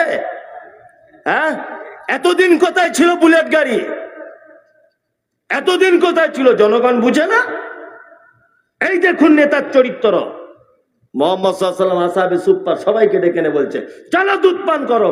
আরে দুধ শেষ হয়ে যাবে, কি থাকবে কি না থাকবে ওটা আলাদা বিষয়, নিয়তটা কেমন দেখুন, নিয়তটা কেমন। আল্লাহু আকবার। আল্লাহ তাআলা তারপরে আবার নবীকে বলছেন, ফাসাতুবসিরু ওয়া ইউবসিরুন, অচিরেই আপনিও দেখতে পাবেন, তারাও দেখতে পাবে, আইয়াকুমুল মাফতুন, তোমাদের মধ্যে কারা ক্ষতিগ্রস্ত হয়েছে। এটা আল্লাহ নবী সাল্লাল্লাহু আলাইহি ওয়াসাল্লামের ক্ষতিগ্রস্ত হয়েছে না আবু জেহেল আবু লাহাব ক্ষতিগ্রস্ত? আবু জেহেল আবু লাহাব ক্ষতিগ্রস্ত। আল্লাহ তাআলা বলছেন, ইন্না রাব্বাকা, নিশ্চয়ই তোমার প্রভু, হুয়া আলামু, তিনি জানেন, বিমান জাল্লান সাবিলি, কারা রয়েছে গোমরাহির পথে, ওয়া হুয়া আলামু বিল মুহতাদিন, এবং তোমার আল্লাহ এটাও জানে কারা হেদায়েতের পথে রয়েছে। এইবার আমাদের নবী সাল্লাল্লাহু আলাইহি ওয়াসাল্লামকে কয়েকটা জিনিস নিষেধ করছেন আল্লাহ। আল্লাহ নবীকে নিষেধ করছেন মানে আমাদেরকেও নিষেধ করছেন, তাই তো? আমাদেরকেও নিষেধ করছেন। চলুন, ফালা তুতিল মুকাজ্জিবিন। 1 নম্বরে আল্লাহ বলছেন, নবী, যারা মিথ্যা কথা বলে কথায় কথায়, আপনি তাদের আনুগত্য করবেন না। যারা কথায় কথায় মিথ্যা কথা বলেন, আপনি তাদের আনুগত্য করবেন না। সেটা গ্রাম্য নেতা হোক, সেটা থানা ওয়াইজ নেতা হোক, জেলা ওয়াইজ নেতা হোক, রাষ্ট্রীয় প্রধান হোক, আপনার পীর সাহেব হোক, মসজিদের ইমাম হোক, বক্তা হোক, হেডমাস্টার, আপনার প্রিন্সিপাল, যেই হোক না কেন, যার অধীনস্থে মানুষ কাজ বাজ করেন, ঠিকাদার হতে পারে, একজন মানুষ যার অধীনে 20-30 জন মানুষ থাকে, আল্লাহর নবী সাল্লাল্লাহু আলাইহি ওয়াসাল্লামকে বলা হচ্ছে ফালা তুতিল মুকাজ্জিবিন, কখনোই আপনি আনুগত্য করবেন না যারা কথায় কথায় মিথ্যা কথা বলে। এই যে আপনাকে বলছি, ভোটের আগে রাস্তার ধারে পথসভা করতে করতে মিথ্যা প্রতিশ্রুতি দিয়ে গেছে। এইবারে একবার আপনাকে ভোট দিয়ে দেখুন, এই যে মাটি কাদার রাস্তা, এমন রাস্তা করে দিব যে হেলিকপ্টার ছুটবে। একবার ভোটটা দিয়ে দেখো, দিয়ে জিতিয়ে দেওয়া হলো, মামুকে আর খুঁজেই পাওয়া যায় না। এটা হচ্ছে কি হচ্ছে না, খুঁজেই পাওয়া যায় না। ধর্মীয় মিথ্যুক নেতা, এই দেখুন কত বড় মিথ্যা কথা বলে। আমি সোশ্যাল মিডিয়াতে কথা বলেছি বলে আমার মাথার দাম দিয়েছে 10 লাখ টাকা। বলছে মমতাজুলের কেউ যদি মাথা কেটে আনতো 10 লাখ টাকা দাম। কিছুদিন আগে সোশ্যাল মিডিয়াতে বলেছি, আজকে আবার বলছি, আমি রায়গঞ্জে একটা হোটেলে ছিলাম গত 1 মাস আগে। রায়গঞ্জে একটা হোটেলে আছি, যুবরাজ হোটেলে। সেদিন জুম্মার দিন আমার ড্রাইভারকে অন্য এক জায়গায় রেখে দিয়ে আমি বললাম যে অন্য জায়গা থাকলে খুব ডিস্টার্ব হয়, মানুষ দেখা করতে আসে, প্রচুর ঘুমাতে দেয় না, তো আমাকে একটা হোটেলে তুমি রেখে এসো। হোটেলের 5 তলার উপরে শুয়ে আছি। সেদিন জুম্মার দিন 10টার সময় উঠে গোসল করে একটা মসজিদে গেলাম। মসজিদে নামাজ পড়তে গিয়েই দেখছি ইমাম সাহেবের টুপির সাইজ এত বড়। আমি বুঝতে পেরেছি মাল্টিভিটামিন, বুঝতে পারছি না, টুপির সাইজ দেখছি এরকম 1.5 ফুট টুপি ওর। আমি যখনই ঢুকেছি তখন ইমাম সাহেব মুয়াজ্জিনকে না আর একটা কাউকে বলছে, শালা এই তো সেই মাল রে, আমাকে বলছে এই তো সেই মাল আমাদের বিরুদ্ধে বক্তব্য দেয়। তখন সেই লোকটা বলছে জুম্মার নামাজটা হোক তারপর দেখছি। আমি দেখছি ব্যাপার খারাপ, আমি একা আছি, মারতে পারে। আমি সুরসুর করে আমার হোটেলের মালিককে গিয়ে বললাম, ওর নাম ভোলা, আমি বললাম ভোলা দা এখানে ভালো মসজিদ কোথায়? তো বলছি মসজিদ ভালো মন্দ এই আবার কেমন কথা। আমি বলছি না, আমার বলাটাই ভুল হলো। মানে আমি বলছি যে সহি আকিদাদের মসজিদ কোথায়, এটা বলতে ও তো বুঝবে না, সহি আকিদা বলতে। আমি বলে ফেলেছি ভালো। ও বলছে ভালো বলতে পারবো না, তবে রায়গঞ্জ ঘড়ি মোড়ে একটা মসজিদ আছে, ওইখানে যান। ঘড়ি মোড়ে মসজিদে গেলাম, নামাজ পড়া শেষ হয়ে গেল, বসে আছি, লোকজন ব্যাপক ভিড় করে বসে আছে, মোটামুটি 20-50 জন হবে। আমাকে দেখছে, কেউ সেলফি তুলছে, এই করছে, যাই হোক বসে আছি। একটা লোক ফোন করেছে ভিডিও কলে, এই বড় তার মাথার টুপির সাইজ। আমাকে ফোন করেই বলছে, শালা তোকে যদি পাই, ঠিক এই ভাষায়, শালা তোকে যদি পাই আর তোর মাথা যদি কেউ কেটে এনে দিতে পারে 10 লাখ টাকা দিব তাকে। আমি তখন জবাব দিয়ে বলছি, ওরে আমার মাথার তাহলে দাম আছে বলতে হবে, তোর মাথায় গোবর ভরা আছে ওই জন্য কোনো দাম নেই। তোর মাথাতে গোবর আছে, কোনো দাম নেই তোর মাথার। আমার মাথার অনেক মূল্য, ওই জন্য 10 লাখ টাকা তোমরা দাম দিয়েছো। জি, মিথ্যুক, কত বড় মিথ্যুক।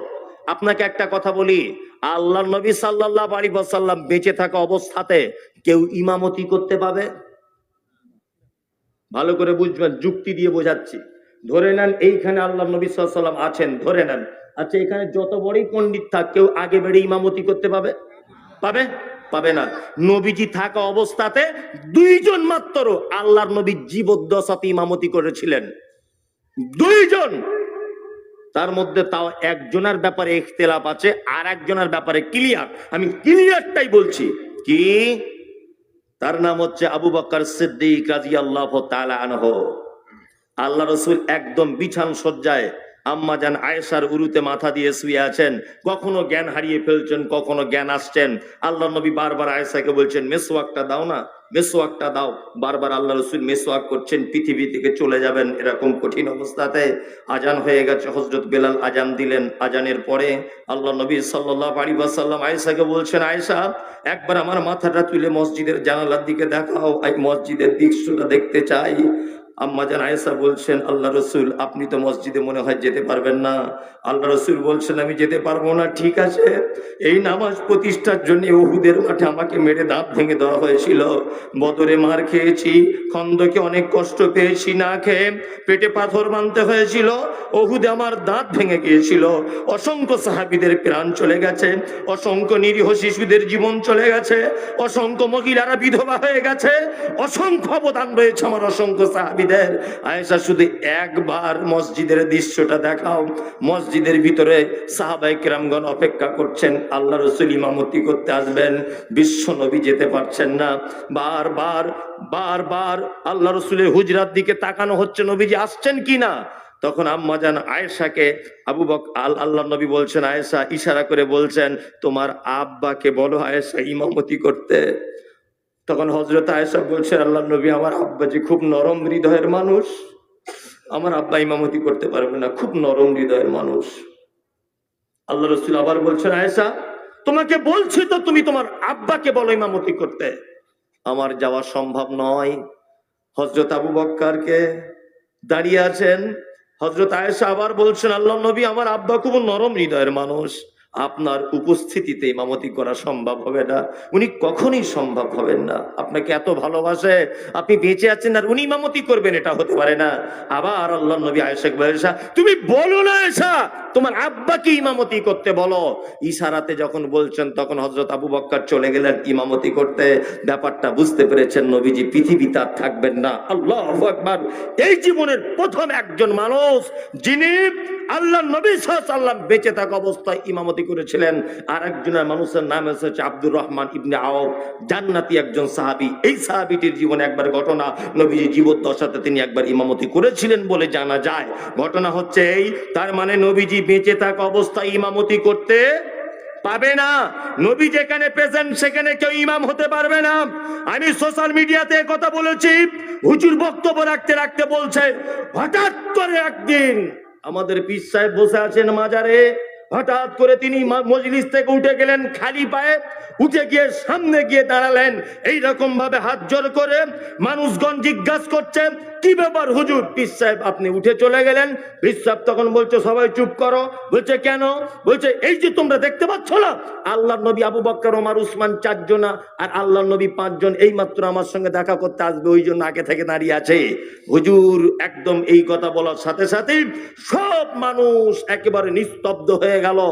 আল্লাহ নবী সাল্লাল্লাহু আলাইহি ওয়াসাল্লাম চলে এলেন, আবু বকর, ওমর, উসমান এলেন। কোথায় না ফুরফুরা শরীফে এসেছে, বুঝলেন না?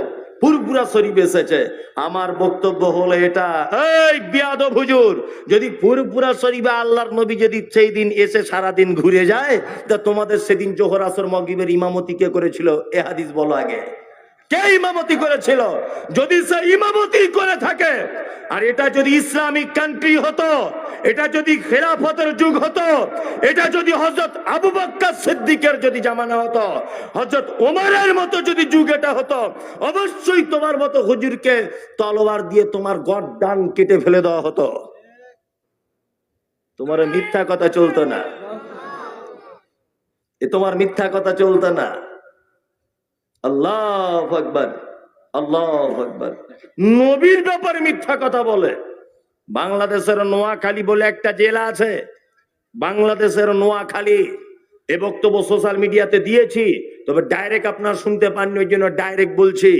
নোয়াখালী জেলার একটা ছেলে, তখন ভারত পাকিস্তান বাংলাদেশ ভাগ হয়নি, নোয়াখালী জেলার ছেলেটার গলাতে ট্যাংরা মাছের কাঁটা ফুটেছে। ট্যাংরা মাছ বুঝেন তো? ট্যাংরা মাছের কাঁটা ফুটেছে। তা ওর বাপ 4-5 দিন ধরে ডাক্তার দেখিয়ে কাঁটা বার করতে পারেনি, ওই জন্য নোয়াখালী থেকে পায়ে হেঁটে চলে এসেছে কোথায় না, হুগলি জেলার পীর সাহেবের কাছে। পীর সাহেবকে সে খুব অনুনয় বিনয় করে বলছে, পীর সাহেব, তো বলছে কি হলো? বলছে এই দেখুন আমার বেটার গলাতে ট্যাংরা মাছের কাঁটা ফুটেছে। বলছে তাই?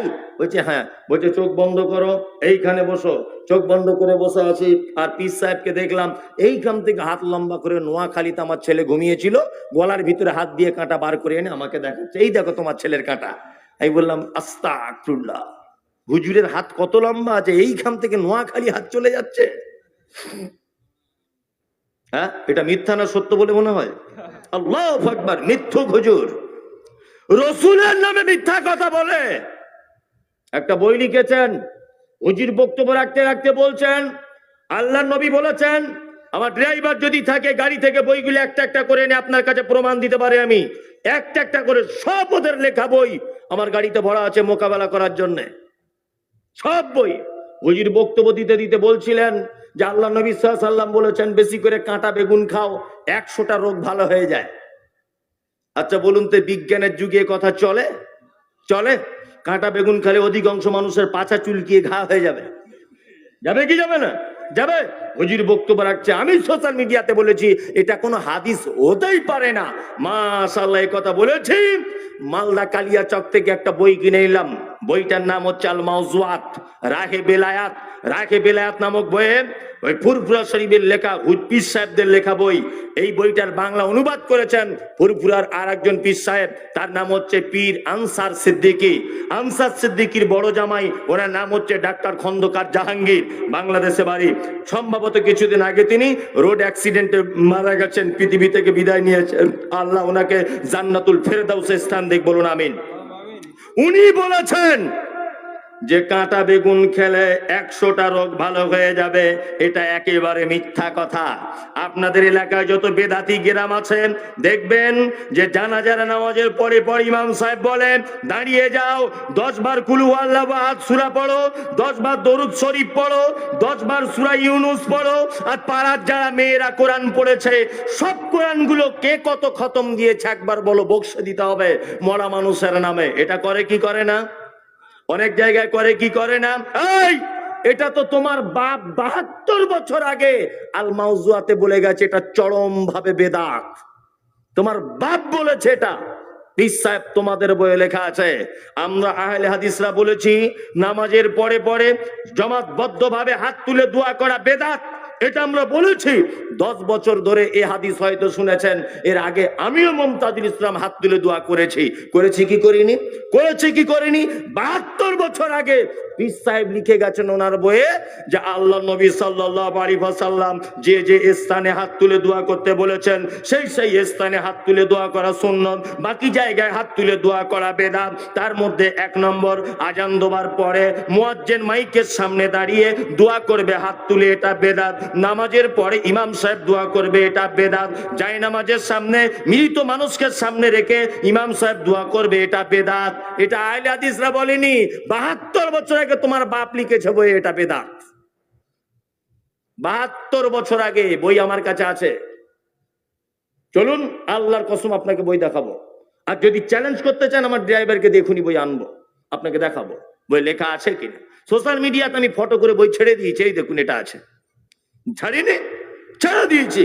হুজুর মিথ্যা কথা বলে, আল্লাহ তাআলা বলছেন ফালা তুতিল মুকাজ্জিবিন।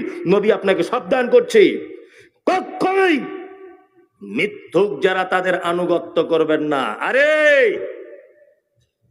একটা করে ইট আর 100 করে টাকা নিয়ে গিয়ে যদি হুজুরের দরবারে জান্নাত পাওয়া যায়, লোক আর নামাজ কালাম পড়ে? সোশ্যাল মিডিয়া দেখছেন না, বলছে 100 করে টাকা আনুন আর একটা করে ইট আনুন, বলছে না? 100 করে টাকার একটা করে ইট দিয়ে যদি জান্নাত পাওয়া যায়, লোক নামাজ কালাম পড়বে? আর প্রয়োজন নেই তো, পাবলিক ভাববে তাহলে ভালোই হুজুর পেয়েছি। অথচ হুজুর ধর্মীয় ব্যাপারে অধিকাংশ মিথ্যা কথা বলে, শুধু নিজের পেট বজায় রাখার জন্য। আল্লাহু আকবার। অন্ততপক্ষে জাতিকে কিছু শিক্ষা দেন। আপনাদের কাছে বিনীত অনুরোধ, যে সমস্ত নেতৃত্বস্থানীয় মানুষ মিথ্যা বার্তা কথাটা বলে আপনি তার থেকে দূরে থাকবেন। আল্লাহ তাআলা বলেন তারা চায় আপনি একটু নরম হয়ে যান, তারাও নরম হয়ে যাবে। বর্তমান বাজারে দেখবেন এরকম হচ্ছে। তার মানে নবী সাল্লাল্লাহু আলাইহি ওয়াসাল্লামের ব্যাপারে আবু জেহেল আবু লাহাব চাইতো কি? চাইতো আল্লাহ নবী যদি বলতেন তোমরা 360টা দেবদেবীর পূজা করছো, করো, আমি আল্লাহর ইবাদত করছি, করি, এইরকম ব্যাপারগুলো যদি থাকতো তাহলে নবীকে তারা কখনোই মক্কা ছেড়ে মদিনায় পাঠাতো না। আমাদের ভিতরে এরকম কিছু আছে না? আছে না? মুসলমানদের কাছে গিয়ে বলছে আসসালামু আলাইকুম, আর হিন্দুদের কাছে গিয়ে বলছে নমস্কার।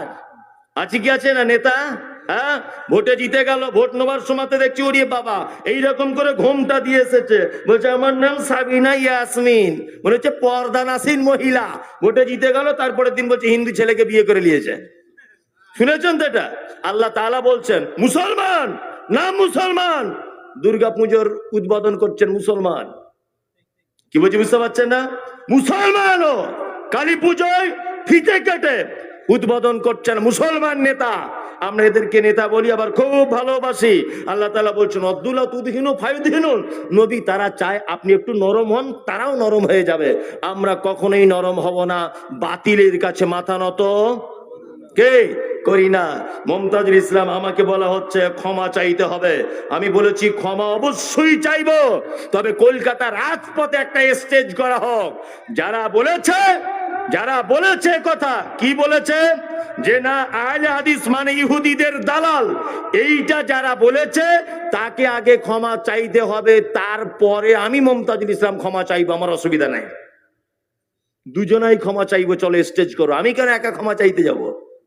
আমি একা কেন যাব? আল্লাহ নবীকে বলছেন আব্দুল আউতুদহিন ফায়ুদহিন, আপনি নরম হয়ে যান, তারা নরম হয়ে যায়, তারা এই ব্যাপারটা চায়। আল্লাহ তাআলা বলছেন ওয়ালা তুতি কুল্লা হাল্লাফিম মাকিম, যে অধিক শপথ করে সে লাঞ্ছিত, আপনি তার আনুগত্য করবেন না। হাম্মাজিম মাশাইম বিনামিন, যে পশ্চাতে নিন্দা করে, একের কথা অপরের কাছে লাগিয়ে দেয়, আপনি তার আনুগত্য করবেন না। মান্না ইল্লিল খাইরি মুতাদিন আসিম, যারা ভালো কাজে মানুষদেরকে বাধা দেয়, আপনি তাদের আনুগত্য করবেন না। উতুল্লিম বাদা যালিকা জানিম, কঠোর স্বভাব, তার সাথে খুব কুখ্যাত লোক, এইরকম মানুষের আনুগত্য করবেন না। আনকানা জামালিন ওয়া বানিন, এ কারণে আপনি তাদের আনুগত্য করবেন না যে তারা ধন সম্পদ সন্তান সন্ততির অধিকারী। ইজা তুতলা আলাইহি, এই সমস্ত ক্ষমতাবান মানুষদের কাছে যখন আমার আয়াতকে যখন তুলে ধরা হয়, আয়াতুনা ক্বালা আসাতিরুল আউয়ালিন, তারা এই কথা বলে যে এগুলো তো সে যুগের মানুষদের কথা, এখন বিজ্ঞানের যুগে এই কথা চলবে না। অনেক মানুষ বলছে না, ধর্মীয় কথা একটু বলতে যাচ্ছেন আর বলছে আজে বাজে কথা। নবীজির যুগে কি কম্পিউটার ছিল? তো নবী ভালো মন্দটা বুঝবে, নাউজুবিল্লাহ, এই কথা বলছেন অনেক মানুষ, বলছে না, বলছে। আল্লাহু আকবার। এটা মসজিদের আদায়ের জলসা নাকি? হ্যাঁ, আদায়ের জলসা। কি মসজিদের কি? সবই তো ঠিক আছে দেখছি, কি করবে? ও পাশে বিল্ডিং, নামাজি কালেকশন হবে না? ও নামাজি কালেকশন করতে হবে, টাকা কালেকশন করে লাভ নাই। কি বললেন না? মসজিদ খড়ের হোক অসুবিধা নাই, কুঞ্চি দিয়ে হোক অসুবিধা নাই, কিন্তু আমাদের নামাজি খুব অভাব। সব জায়গাতে মাশাআল্লাহ মসজিদ খুব ভালো হচ্ছে, খুব ভালো মসজিদ, চাকচিক্য মসজিদ, এসি হচ্ছে, মার্বেল হচ্ছে, টাইলস হচ্ছে, সবই হচ্ছে, কিন্তু আমাদের নামাজি নাই। এটা কিন্তু খুব বড় একটা বিপদের কারণ, তাই না? জলসা দিচ্ছে, কমিটিতে আছে 20 জন, তার মধ্যে হিসাব করলে দেখা যাবে 15 জন নামাজ পড়ে না। অনেক জায়গায় তো হয়তো এই গ্রামে নেই, অন্য অন্য গ্রামে আছে, এই গ্রামে নেই তো। তাহলে আলহামদুলিল্লাহ সবাই ভালো, ইনি সার্টিফিকেট দিচ্ছেন, মাশাআল্লাহ। এখন যদি ভুল হয় উনি বুঝবেন, তাই না? জি মাশাআল্লাহ। এতক্ষণ ধরে আপনাকে অনেক কথা বললাম, এইবার আপনাদেরকে একটা কথা জিজ্ঞাসা করি। আচ্ছা, জান্নাতে যেতে চান কারা কারা? সবাই চান তো? অন্তত একটু হাত তুলে দেখান। মাশাআল্লাহ, সবাই চান? মাশাআল্লাহ মাশাআল্লাহ মাশাআল্লাহ। জি না, ওনারাও চান, হয়তো ব্যস্ততার কারণে তুলতে পারেনি, ওটা আমি বুঝি। একটু আলিস্যি হচ্ছে, ওই জন্য শীতের দিনে হাত বার করাও বিপদ নয়? বিপদ। জি, আমিও হলে হয়তো তুলতাম না, তারপরেও মানুষ ভালোবেসে তুলেছে, আলহামদুলিল্লাহ। আচ্ছা বলুন তো, পৃথিবীতে অনেক মাধ্যমে জান্নাত যাওয়া যায়, তার মধ্যে 2 জন মানুষের মাধ্যমে জান্নাত যাওয়া যায়, বলুন তো তারা কারা? কারা তারা? পিতা মাতা, এদের মাধ্যমে কোথায় যাওয়া যায়? জান্নাত যাওয়া যায়, তাই না? এইবার আপনাদেরকে বলছি, যারা বক্তব্য শুনেছেন একটু হাত পা ছেড়ে দিয়ে বসুন, ভালোভাবে বসুন। এবার আপনাকে কোরআনের আর একটা আয়াত পড়েছিলাম, ওইটার বাংলাটা বলবো। আচ্ছা বলুন তো, সারা পৃথিবীতে কেউ চলে যাবার চেষ্টা করিয়েন না, এই কথাটা না শুনে প্লিজ, আপনার কাছে একটা অনুরোধ আমার, যাবার চেষ্টা করবেন না। আচ্ছা, সারা পৃথিবীতে যত আমরা দান ধন করি, মাদ্রাসা মসজিদ মক্তব যত জায়গা আছে, আচ্ছা বলুন তো সব থেকে উত্তম জায়গাটার নাম কি? মসজিদ। ঠিক বলেছেন, মসজিদ। আমি মুমতাজুল ইসলাম আজকে বলে দিয়ে যাচ্ছি, শুনে নেন, এর থেকেও একটা ভালো জায়গা আছে, এটা কোরআন বলছে, সূরা বাকারা খুলে দেখুন। জি, এর থেকেও একটা উত্তম জায়গা আছে। মসজিদে দান করলে 1 টাকা 10 নেকি হবে, ধরে নেন। আর এই জায়গাটা, আমি যে জায়গাটা বলবো, এই জায়গাটা দান করলে এখানে যদি 10টা হয়, ওখানে হবে 10 লক্ষ। সম্ভাবনা রয়েছে, আল্লাহ যদি ইচ্ছা করে। দেখুন, এত বড় কথা বললাম, সুবহানাল্লাহ নাই? একটু চিল্লিয়ে বলুন সুবহানাল্লাহটা। মাশাআল্লাহ। যাই হোক, মাশাআল্লাহ মাশাআল্লাহ। মায়ের সাহেব বলবে, এতে আপনার নেকিও হবে। এখন আপনাদের এলাকাতে একটা সমস্যা, এটা সব জায়গাতে বলি, আজকেও বলবো। আমার বর্তমান গোটা বাংলা নয়, সারা ভারতবর্ষ বললেও ভুল হবে না, একটা সমাজে একটা মরণ ব্যাধি হচ্ছে। মরণ ব্যাধি মানে মানুষ এই রোগে আক্রান্ত হলে জাহান্নাম চলে যাবে। তার নাম হচ্ছে পিতা মাতার সঙ্গে অসৎ ব্যবহার। বুঝলেন না? অসৎ ব্যবহার করছে কি করছে না? করছে। তার অনেক কারণ আছে, তার অনেক কারণও আছে অবশ্য। কারণের মধ্যে একটা কারণ, আচ্ছা বলুন তো, পৃথিবীর সব থেকে নিকৃষ্ট প্রাণীর নাম কি? শূকর ধরে নেন, দেখলেই গা ঘিন ঘিন ঘিন ঘিন করে, করে না? আচ্ছা বলুন তো, শূকরের রুজির মালিক কে? আল্লাহ। তাহলে শূকর পৃথিবীর একটা নিকৃষ্ট প্রাণী, একে রুজির ব্যবস্থা করে আল্লাহ। কুকুর আল্লাহ ব্যবস্থা করে। এবার বলুন, মানুষের মধ্যে সব থেকে উন্নত সৃষ্টি, সব থেকে আশরাফুল মাখলুকাত বলা হয়েছে, সৃষ্টির শ্রেষ্ঠ কারা? মানুষ। তাহলে শূকরকে যে আল্লাহ রুজি দেয়, সে আল্লাহ কি মানুষের রুজি দিতে পারে কি পারে না? পারে। পিতামাতারা অসম্মান হচ্ছে কেন?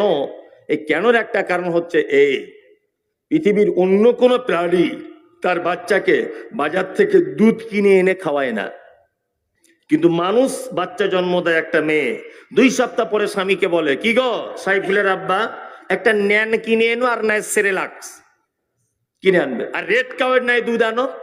রেড মানে লাল, কাউ মানে গরু, মানে মানুষের বাচ্চা আর গরুর দুধ খেয়ে মানুষ হবে। অনেকটা চরিত্র দেখবেন ওর গরুর মতোই হবে। কি বলছি বুঝতে পারছেন না? আবার কিছু মেয়ে আবার ঢং করে বলছে, আমার দুধ হয় না। বোকা কোথাকার, দুধ হয় না?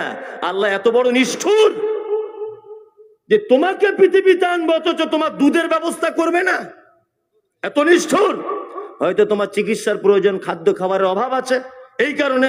ঘটনা ওটা নয়, নিজের গ্লেজ বজায় রাখবে, এই কারণে। এটা হচ্ছে মেন ব্যাপার, গ্লেজ বজায় রাখবে।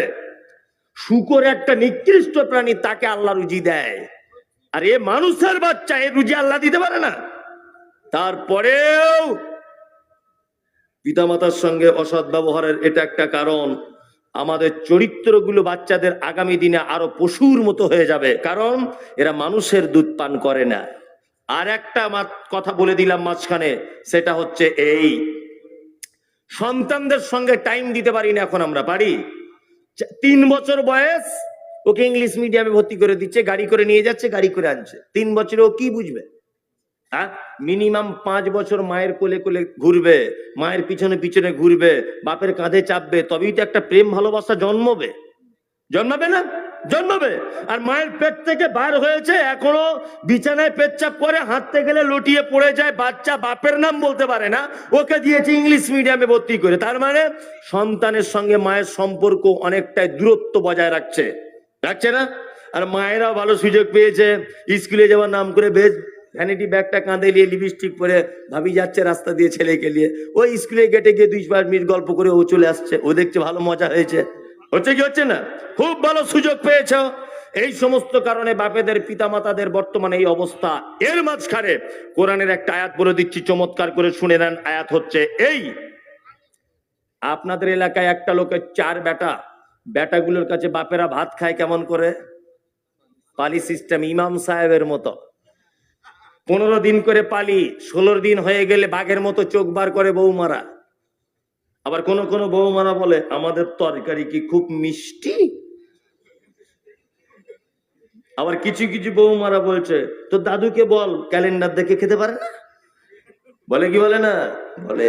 এই অবস্থা কেন? কেন এ অবস্থা? 4 ভাই, এবার শুনুন, 4 ভাই দিল্লিতে কাজ করেন।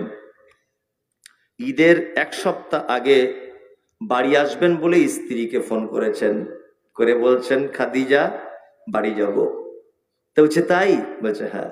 বলছে কি নিয়ে যেতে হবে? বলছে আমার জন্য 2টো শাড়ি আনবে, আমার বোনের জন্য 2টো শাড়ি আনবে, আর আমার বেটার জায়গায় একটা জিন্স প্যান্ট, বেটির জন্য একটা ফ্রক। বলছে ঠিক আছে, আনবো, সবই আনবো। 4 ভাই শপিং মলে ঢুকেছে বাজার ঘাট করতে। স্ত্রী আবার ফোন করে বলছে, হ্যাঁ গো কেনাকাটা হলো, তাড়াতাড়ি করো না তো গাড়ি পাবে না তো। ওই পার থেকে দিল্লিতে বলছে, সবার কেনাকাটা রেডি, শুধু আব্বার জন্য একটা লুঙ্গি ঈদের দিনে পরবে আর মায়ের জন্য একটা শাড়ি নেব। তখন ওর স্ত্রী বলছে, কেন তুমি প্রত্যেক বছর তোমার আব্বা মাকে শাড়ি জামা কাপড় দিবে? তোমার 8, 4, 5টা ভাই চোখে দেখতে পায় না? ঘর চলে এসো। ও বইয়ের কথা শুনে ছট করে ঘর চলে এসেছে। আল্লাহু আকবার। 4 জওয়ান ছেলে বাড়ি চলে এসেছে। কেউ ভেবেছে বড় ভাই আব্বা মায়ের জন্য নিয়ে যাবে, এ ভেবেছে ছোট ভাই নিয়ে যাবে, এ ভেবেছে মেজো ভাই নিয়ে যাবে, কেউ নিয়ে আসেনি।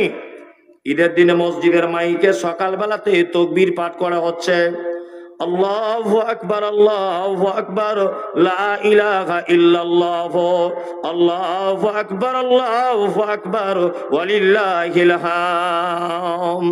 তাকবীর হয় না? হয়। সবাই নতুন জামা কাপড় পরে যাচ্ছে। আপনার 80 বছরের আব্বা পুরাতন লুঙ্গি পরে হাতে লাঠি নিয়ে কাঁপতে কাঁপতে কাঁপতে কাঁপতে ঈদগাহে গেল। মায়ের বয়স 75 বছর, মাও খুব বৃদ্ধা, দুতলার উপরে সিঁড়ি দিয়ে উঠতে পারে না। ওই জন্য সিঁড়ির তলাতে মশারির ভিতরে বসে আছে জননী। গোসল করা হয়নি ঈদের দিন, কারণ সব বৌমারা ছেলেদের মেয়ে নিয়ে ব্যস্ত। ওদের কথা ভুলেই গেছে যে সিঁড়ির তলাতে কেউ একজন শুয়ে আছে, এটা মনে নেই। আত্মীয় স্বজন এসেছে, মাংস রুটি তৈরি হয়েছে, সবাইকে দিতে দিতে দুপুর 2টোর সময় মনে পড়েছে শাশুড়ি সিঁড়ির তলাতে শুয়ে আছে, 2 পিস মাংস দিয়ে একটা রুটি দিয়ে আয়।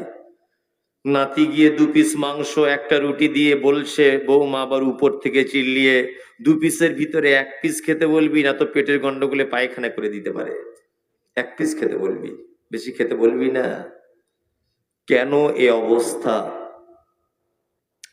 কেন? সে তো অনেক বড় পরিবারের একটা মেয়ে, সে সিঁড়ির তলাতে আছে কেন? তোমার আব্বা তো মারাত্মক দামি মানুষ, তারপরেও কেন ছেঁড়া লুঙ্গি পরে ফকিরের মতো করে তোমাদের মেন গেটের সামনে বসে থাকে কেন? হ্যাঁ, তোমার মায়ের যে বড় অপরাধ আছে, তোমার আব্বার যে বড় ভুল আছে। তোমার মায়ের অপরাধ কি? তোমার মা এই গ্রামের একজন পর্দানাসীন মহিলা, জীবনে কোনো পরপুরুষকে সহজে মুখ দেখাতো না, কিন্তু তোমার মতো এই বদমাশ ছেলেকে জন্ম দিতে গিয়ে ওই বহরমপুর হাসপাতালে, পুরুষ হসপিটালের ডাক্তারের সামনে তোমার মায়ের পেট চিড়ে তোমার মাকে উলঙ্গ করে তোমাকে পৃথিবীর আলো দেখানো হয়েছিল। তোমার মা সেদিন লজ্জা করে বলেনি, ডাক্তার বাবু আমার সায়াটা খুলো না, আমার শাড়িটা ধরে খুলো না, আমার খুব লজ্জা করছে। না, তোমার মা পৃথিবীর কোন পুরুষের মুখ দেখেনি, তারপরেও তোমার এই মুখ দেখাবার জন্য পৃথিবীতে তোমার মা পরপুরুষের সামনে উলঙ্গ হয়ে ওই বেডের উপরে শুয়েছিল। পরপুরুষের সামনে তোমার মা নিজের লজ্জার স্থান দেখাতেও লজ্জা করেনি। জীবনের সব থেকে বড় অপরাধ এটা। নাম্বার 2, তোমার মায়ের পেটে তুমি ছিলে 9 মাস। ডাক্তার বলেছে নরমালে বাচ্চা হবে না, সিজার করতে হবে। তোমার মায়ের বয়স তখন 25 বছর। তোমার মায়ের গোটা শরীরের চামড়া হাঁসের ডিমের মতো চকচকে ফর্সা। ডাক্তার বলেছে নরমালে বাচ্চা হবে না, এখনই সিজার করতে হবে। তোমার মায়ের পেট ধারালো ছুরি দিয়ে ক্যাচ করে কেটে দেওয়া হলো। সেই যে মোটা সুই আর সুতো দিয়ে সেলাই করে দেওয়া হয়েছে। তোমার মা 70 বছর বয়সেও মাঝে সাঝে ব্যথা অনুভব করে, মাঝে সাঝে খাড়া হয়ে দাঁড়াতে পারে না। এটা তোমার মায়ের দ্বিতীয় বড় অপরাধ। তোমার মায়ের আজকে ঈদের দিন এই অবস্থা কেন? তোমার মায়ের 3 নম্বরে বড় অপরাধ এটা। চিকিৎসা বিজ্ঞানীরা বলেছে প্রত্যেক সন্তানকে তার মা দিনে 8 বার করে দুধ পান করায়। একবারে 250 গ্রাম করে দুধ পান করাতে হয়। কোরআনের ভাষাতে 30 মাস দুধ পান করাতে হয়। 250 গ্রাম করে যদি দুধ পান করায় কোরআনের ভাষা অনুযায়ী, তাহলে 50 টাকা যদি দুধের কেজি হয়, 90,000 টাকা তুমি শুধু তোমার মায়ের দুধ পান করেছ। এটা তোমার মায়ের 3 নম্বরের বড় অপরাধ। তোমার মায়ের 4 নম্বরের বড় অপরাধ হলো এটা। তোমার মায়ের 4 নম্বরের অপরাধ এটা। তোমার মায়ের বাপের বাড়ি অর্থাৎ তোমার নানার বাড়ি ছিল কোথায় তোমার নানার বাড়ি? না তোমার নানার বাড়ি ছিল বহরমপুরে। এখান থেকে বাসে যেতে ধরে নেন টাইম লাগবে 2 ঘন্টা। তোমার মা তোমাকে নিয়ে বাসে উঠেছে, তখন তোমার বয়স মাত্র 1.5 বছর। কচি কচি করে কথা বলতে শিখেছ। উঠেছে তোমার মা, বাসের সিটে বসেছে, তোমার মায়ের বয়স 25 বছর, খুব সুন্দরী মহিলা। বাসের যুবক ছেলেরা তোমার মায়ের দিকে ফ্যাল ফ্যাল করে দেখছে। তুমি বাসে উঠে থাকি তোমার মায়ের জামা কাপড় ব্লাউজ টানছার, বলছো মা একটু দুধ দাও না খাবো, একটু দুধ দাও না খাবো। তোমার মা খুব লজ্জা করছে, কি করে বাসের ভিতরে ব্লাউজটা খুলি। তারপরেও তোমার মা লজ্জার মাথা খেয়ে আস্তে আস্তে করে ব্লাউজটা খুলে বলছে, নে বেটা, এইদিকে দুধ পান করাচ্ছে এইরকম ভাবে, এক হাত ধরে, আর একদিকে নিজের শাড়ি জামা কাপড় টেনে বারবার ধরছে। পেট দেখা যাচ্ছে না পিঠ দেখা যাচ্ছে। বাসের অজস্র যুবকেরা তোমার মায়ের দিকে খারাপ দৃষ্টিতে বারবার দেখছে। তোমার মা যদি সেদিন লজ্জা করে বলতো যে আব্বু খুব লজ্জা লাগছে, 2 ঘন্টা তোর নানির বাড়িতে পৌঁছাতে টাইম লাগবে, 2 ঘন্টা পরে তোর মুখে দুধ দেব, আমার মনে হয় তুমি কচি কণ্ঠনালী আটকে সেদিন মারা যেতে। এটা তোমার মায়ের 4 নম্বরের বড় অপরাধ। 5 নম্বরের বড় অপরাধ তোমার মায়ের মাথার কালো কুচকুচে চুল হাঁটু পর্যন্ত দুলতো। পাড়ার মেয়েরা তোমার মায়ের মাথার চুল দেখতে আসতো, কিন্তু হসপিটালের বেডে তোমার মতোই বদমাশ ছেলেকে জন্ম দিতে গিয়ে লাল রক্তে তোমার মায়ের কালো কুচকুচে হাঁটু পর্যন্ত দোলা চুলটা লাল রক্তে জমাট বেঁধে গিয়েছিল। এটা তোমার মায়ের 5 নম্বরের বড় অপরাধ। তোমার আব্বা ফকিরের মতো মেন গেটে দাঁড়িয়ে থাকে কেন? তোমার আব্বার এই অবস্থা কেন? তোমার আব্বার এই অবস্থা এই কারণে, তোমাকে আলামিন মিশনে পড়াবে বলে, তোমাকে তৌহিদ একাডেমিতে পড়াবে বলে, তোমাকে দামি কোন স্কুলে পড়াবে বলে, ঈদের দিনে তোমার নতুন জামা কিনে দেবে বলে তোমার আব্বা রাজমিস্ত্রি কাজ করতো দুর্গাপুরে। ওইখানে 50 বছর বয়সে মাথায় মশলা মেখে নিয়ে আস্তে আস্তে করে উঠতে পারতো না, সিঁড়ি দিয়ে উঠতো, হাত পা কাঁপতো। তবুও তোমারই জন্যে তোমার আব্বা 50 বছর বয়সে 3 তলার উপরে রাজমিস্ত্রি মশলা নিয়ে তোমার আব্বা উঠতো। এটা তোমার আব্বার সব থেকে বড় অপরাধ। আজকে ঈদের দিনে তার এই অবস্থা। তোমার আব্বা টোটো গাড়ি চালাতো, ওই কি বলে বহরমপুরে, ওই আপনার বেলডাঙ্গার ওই শহরে বাজারে রাত 2টোর সময় টোটো গাড়িতে ঠক ঠক ঠক ঠক করে কাঁপতো। তোমার স্কুলের বেতন দিতে হবে মাসে 500 টাকা, পাতলা চাদর গায়ে দিয়ে থাকতো। নাইট কোচ বাস থেকে কলকাতার দিকে কেউ 1 বস্তা জামা কাপড় নিয়ে এসেছে ব্যবসার জন্য, ওইটাকে তার বাড়িতে পৌঁছে দিয়ে তার থেকে 30টা টাকা পাবে। তোমার 30 করে রাত জেগে 500 টাকা জোগাড় করে তুমি স্কুলে ফি দেবে বলে তোমার হাতে তুলে দিয়েছিল। এটা তোমার আব্বা। চলুন আল্লাহর কোরআন কি বলে? আল্লাহর কোরআন বলে ইয়াসালুনাকা মাযা ইউনফিকুন, নবীকে জিজ্ঞাসা করা হচ্ছে, নবী আপনার দান করব কি? পৃথিবীতে উত্তম দান কি? নবীকে বলা হলো কুল, নবী আপনি বলুন, মা আনফাকতুম মিন খাইরিন ফালিল ওয়ালিদাইন ওয়াল আকরাবিন ওয়াল ইয়াতামা ওয়াল মাসাকিন ওয়া বনিস সাবিল ওয়া মা তাফআলু মিন খাইরিন ফাইন্নাল্লাহা বিহি আলিম। আল্লাহর নবীকে জিজ্ঞাসা করা হচ্ছে, নবী সারা পৃথিবীতে উত্তম দান কোথায় করব? উত্তম খরচা করার জায়গা কি? আল্লাহর নবীকে জানানো হলো কুল, নবী আপনি বলুন, মা আনফাকতুম মিন খাইরিন ফালিল ওয়ালিদাইন। পৃথিবীতে যত উত্তম দানের জায়গা আছে তার মধ্যে উত্তম জায়গা হলো তুমি তোমার আব্বা মায়ের জন্য যে টাকাটা খরচা করো, এর থেকে উত্তম জায়গা আর কোনো জায়গা নেই। মসজিদে দান করেছেন 20 টাকা, 20টা নাকি হলো ধরে নেন। বাড়ি যাবার সময় এখানে তো দোকান বসেনি, কই আমার চোখে পড়েনি, আলহামদুলিল্লাহ। এটা একটা ব্যতিক্রমী জলসা বলা যেতে পারে। তা দোকান যদি বসতো, একটা ওড়নার দোকান থেকে আপনার মায়ের জন্য একটা ওড়না কিনে যদি বাড়ি নিয়ে যেতেন, ওড়নাটার দাম 100 টাকা বা 50 টাকা, মসজিদে যদি 50 টাকা দান করেন তার থেকে বেশি নাকি হবে? কত নিষ্ঠুর আপনি! আমি বলি না আপনার মাকে সাদকা করতে, আপনার মাকে দান করতে, আমি বলেছি যে আপনার মায়ের প্রয়োজনগুলো মিটিয়ে দেন, এটাই দানের নাকি পেয়ে যাবেন। 2টো জুতো কিনে দেন, শীতের দিনে একটু ওই মানে কি বলে শু টাইপ কাপড়ের যে জুতোগুলো পাওয়া যায় শীতকালে পরে, এই জুতো একটা কিনে দেন। আপনার আব্বার জন্য বাজারে যাবেন, একটা মেসওয়াক কিনে আনবেন। আব্বা তুমি নামাজ পড়ো, দাঁতন করবে, খুব ভালো দাঁতন করাটা, ভালো একটা শাল বাজার থেকে কিনে এনে দেবেন। ইনশাল্লাহ আপনার রুজিতেও বরকত হবে, আল্লাহ খুশি হয়ে যাবে। রুজিতেও বরকত হবে, আল্লাহ কি খুশি হয়ে যাবে। আমরা এই কাজ থেকে ইনশাল্লাহ সামিল হব, ইনশাল্লাহ বলুন, ইনশাল্লাহ। ইনশাল্লাহ কতজনের আব্বা মা চলে গেল ওই কবরস্থানে, বাঁশ বাগানের ঝোড়ের ভিতরে কুইন্টাল কুইন্টাল বুকের উপরে মাটি চাপিয়ে দিয়ে চলে এসেছেন। দুধ, আল্লাহু আকবার, ভাত খেয়ে চিত হয়ে শুয়ে আছে, পেট ভর্তি ভাত খাওয়া। আপনার ওজন তখন 10 কেজি, আপনি বুকের উপরে শুয়ে পড়েছেন। জননী তাও বলতো, বেটা শুয়েছ, শো, বেশি করে শো। ভাত খেয়ে শুলে কেউ যদি পেটে চাপ দেয় সহ্য হয়? হয় না। মা সেদিন তোমাকে আরো জড়িয়ে ধরে বলেছিল, আব্বু চুমু খাচ্ছার বলছে, ব্লাউজটা খুলে দিয়ে বলছে, নাও বেটা দুধ খাও। পালি সিস্টেমে করেনি যে তোর বড় বোন একটু খেয়ে নিক তারপরে তুই খাবি। সমাজের কি অবস্থা, বলছে 15 দিন করে পালি সিস্টেমে ভাত খায়। আবার হজ করতেও যাচ্ছে দেখছি ওই লোকটা, জান্নাতে যাবে বলে 3.5 লাখ টাকা খরচা করে, 5 লাখ টাকা খরচা করে মক্কায় যাচ্ছে প্লেনে করে। অথচ নবীজি বলেছেন জান্নাত তোমার মায়ের এই জায়গাটায়। আল্লাহু আকবার। জান্নাত কোথায় খুঁজছো? কোথায় 5 লাখ টাকা দিয়ে জান্নাত যেতে চাইছো? হজ করা হারাম এই কথা বলছি না, অবশ্যই হজ ফরজ হলে করুন, কিন্তু জান্নাত এই জায়গাটায়। আল্লাহু আকবার।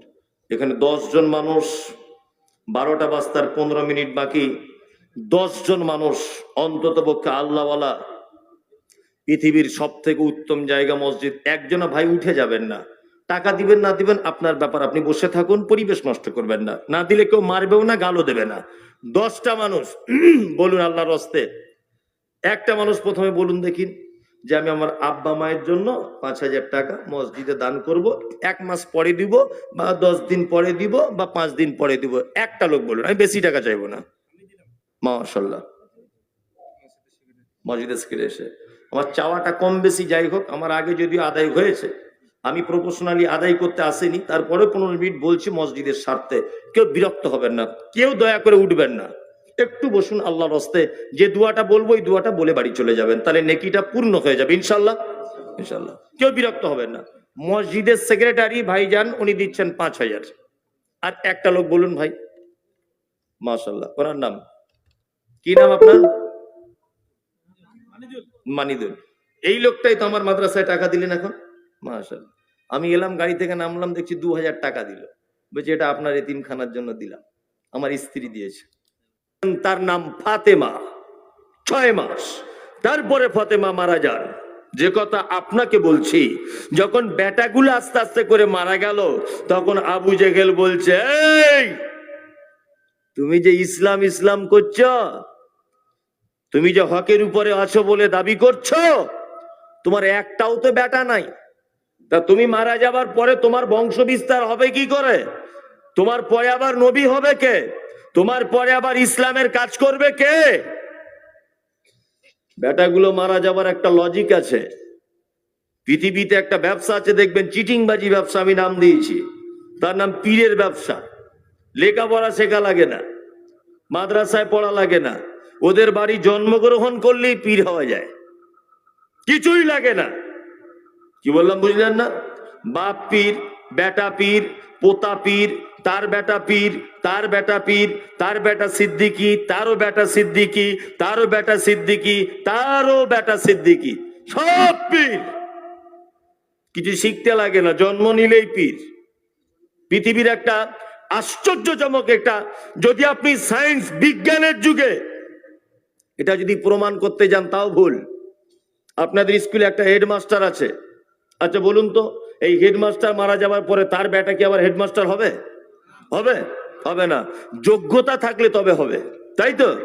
আচ্ছা, আপনাদের গ্রামে একটা বিডিও আছে, বিডিও বাবু মারা গেলেন, ওর বেটা কি ওর পদে গিয়ে সাথে সাথে বসে যাবে? যাবে না। আমি মাওলানা মুমতাজুল ইসলাম, আমার নামের আগে সবাই মাওলানা লিখছে, তাই বলে কি আমার বেটা যদি এখন জেনারেল শিক্ষিত হয়, তার নামের আগেও কি মাওলানা লিখবে? লিখবে না। অথচ এটা এমন একটা ব্যবসা, দাদু ছিল, বেটা হয়েছে, পোতা হয়েছে, তার বেটা হবে। হযরত মুহাম্মদ সাল্লাল্লাহু আলাইহি ওয়াসাল্লামের বেটাগুলোকে মেরে দেওয়া হলো কেন? আচ্ছা, এটা জানেন যে হযরত মুহাম্মদ সাল্লাল্লাহু আলাইহি ওয়াসাল্লাম ছিলেন গোটা পৃথিবীর শেষ নবী, তাই তো? আর কোন নবী আসবে? আসবে না, আসবে না। আল্লাহ তাআলা এটা ভালো বুঝেছেন যে নবীজিকে মানুষ পাগলের মতো ভালোবাসে, যদি আল্লাহর নবীর বেটাগুলো যদি বেঁচে থাকে আর নবীজি যদি মারা যান, তাহলে ভালোবাসার আবেগে পড়ে ওনার বেটাদেরকেও নবীর স্থানে বসিয়ে দিতে পারে। এই জন্য আল্লাহ বড় কৌশল করে আগে থেকে বেটাগুলোকে ডেকে নিলেন। কি বলছি বুঝতে পারছেন না? আগে থেকে বেটাগুলোকে ডেকে নিলেন। আল্লাহু আকবার।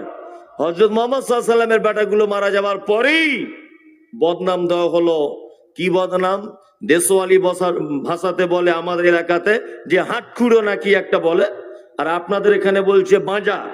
জি, গোটা মক্কাতে হুলুস তুলুস লেগে গেল যে মোহাম্মদ একটা বাঁঝা লোক, ওর বেটা নাই। নাম্বার 3, 2 নম্বর বদনাম বাঁঝা।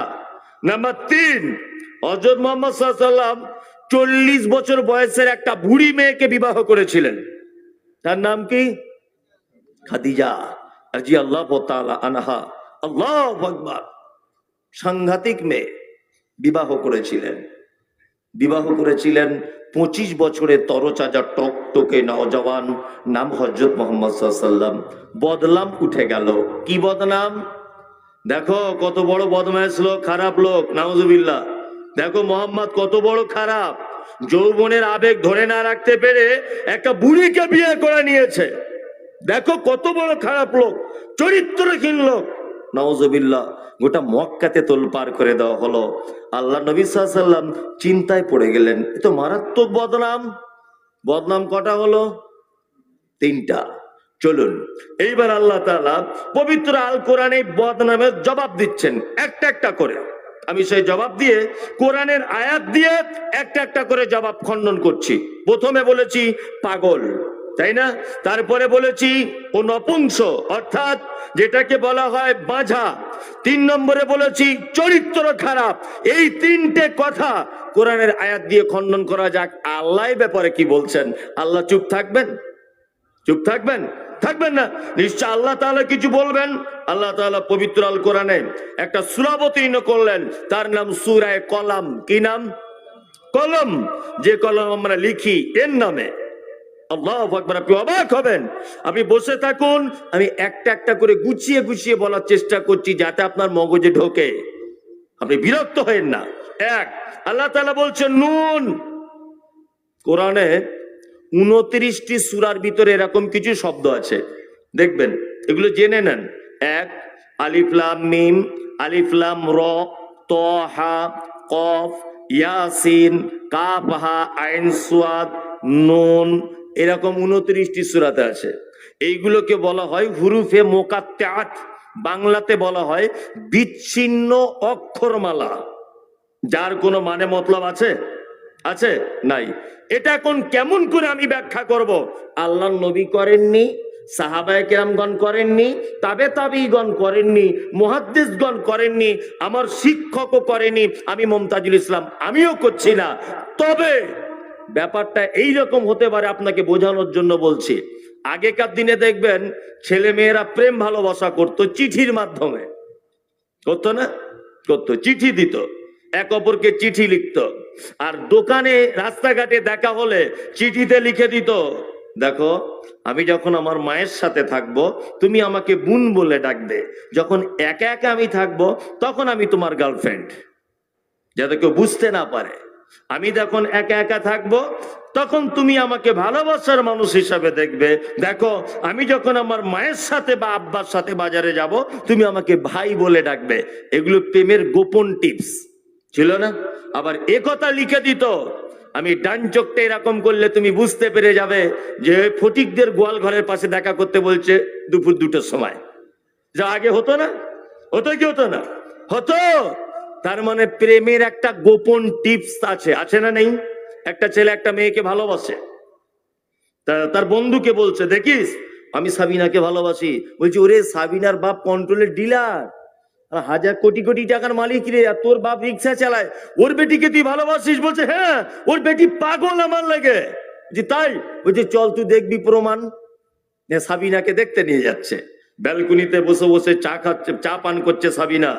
আরে রাস্তা দিয়ে যেতে তোর বন্ধুকে বলছে, ওই দেখ, দেখতে পাচ্ছিস সেই দাঁড়িয়ে আছে? বলছে হ্যাঁ দেখতে পাচ্ছি। এই যে হাত বাড়িয়েছে, আর ও তখন সাবিনা পায়ের জুতোটা তুলে এরকম করে দেখাচ্ছে, বলছে দেখছিস চামড়া তুলে দেবো জুতো দিয়ে। এর বন্ধু তখন বলছে, আরে কেমন ভালোবাসিস, যে তোর ভালোবাসার মানুষ তোকে জুতো দেখাচ্ছে। তখন ও বলছে, খ্যাপা কোথাকারে, তুই বুঝিস প্রেম করেছিস? আরে খ্যাপা সন্ধ্যা 7টায় ফটিকের জুতোর দোকানে দেখা করতে বলছে, তুই বুঝিস এই ব্যাপারটা? তার মানে কি, প্রেমিক আর প্রেমিকার কিছু গোপন টিপস থাকে, থাকে কি থাকে না? তা আল্লাহ এবং হযরত মুহাম্মদ সাল্লাল্লাহু আলাইহি ওয়াসাল্লামের ভিতরে হয়তো এরকম কোনো গোপন ব্যাপার থাকে যেটা মানুষের জানার কি বাইরে। এর ব্যাখ্যা বিশ্লেষণ আমি করতে পারবো না। আল্লাহ তাআলা তারপরে বলছেন অল কলাম, ও এখানে কাসমিয়া।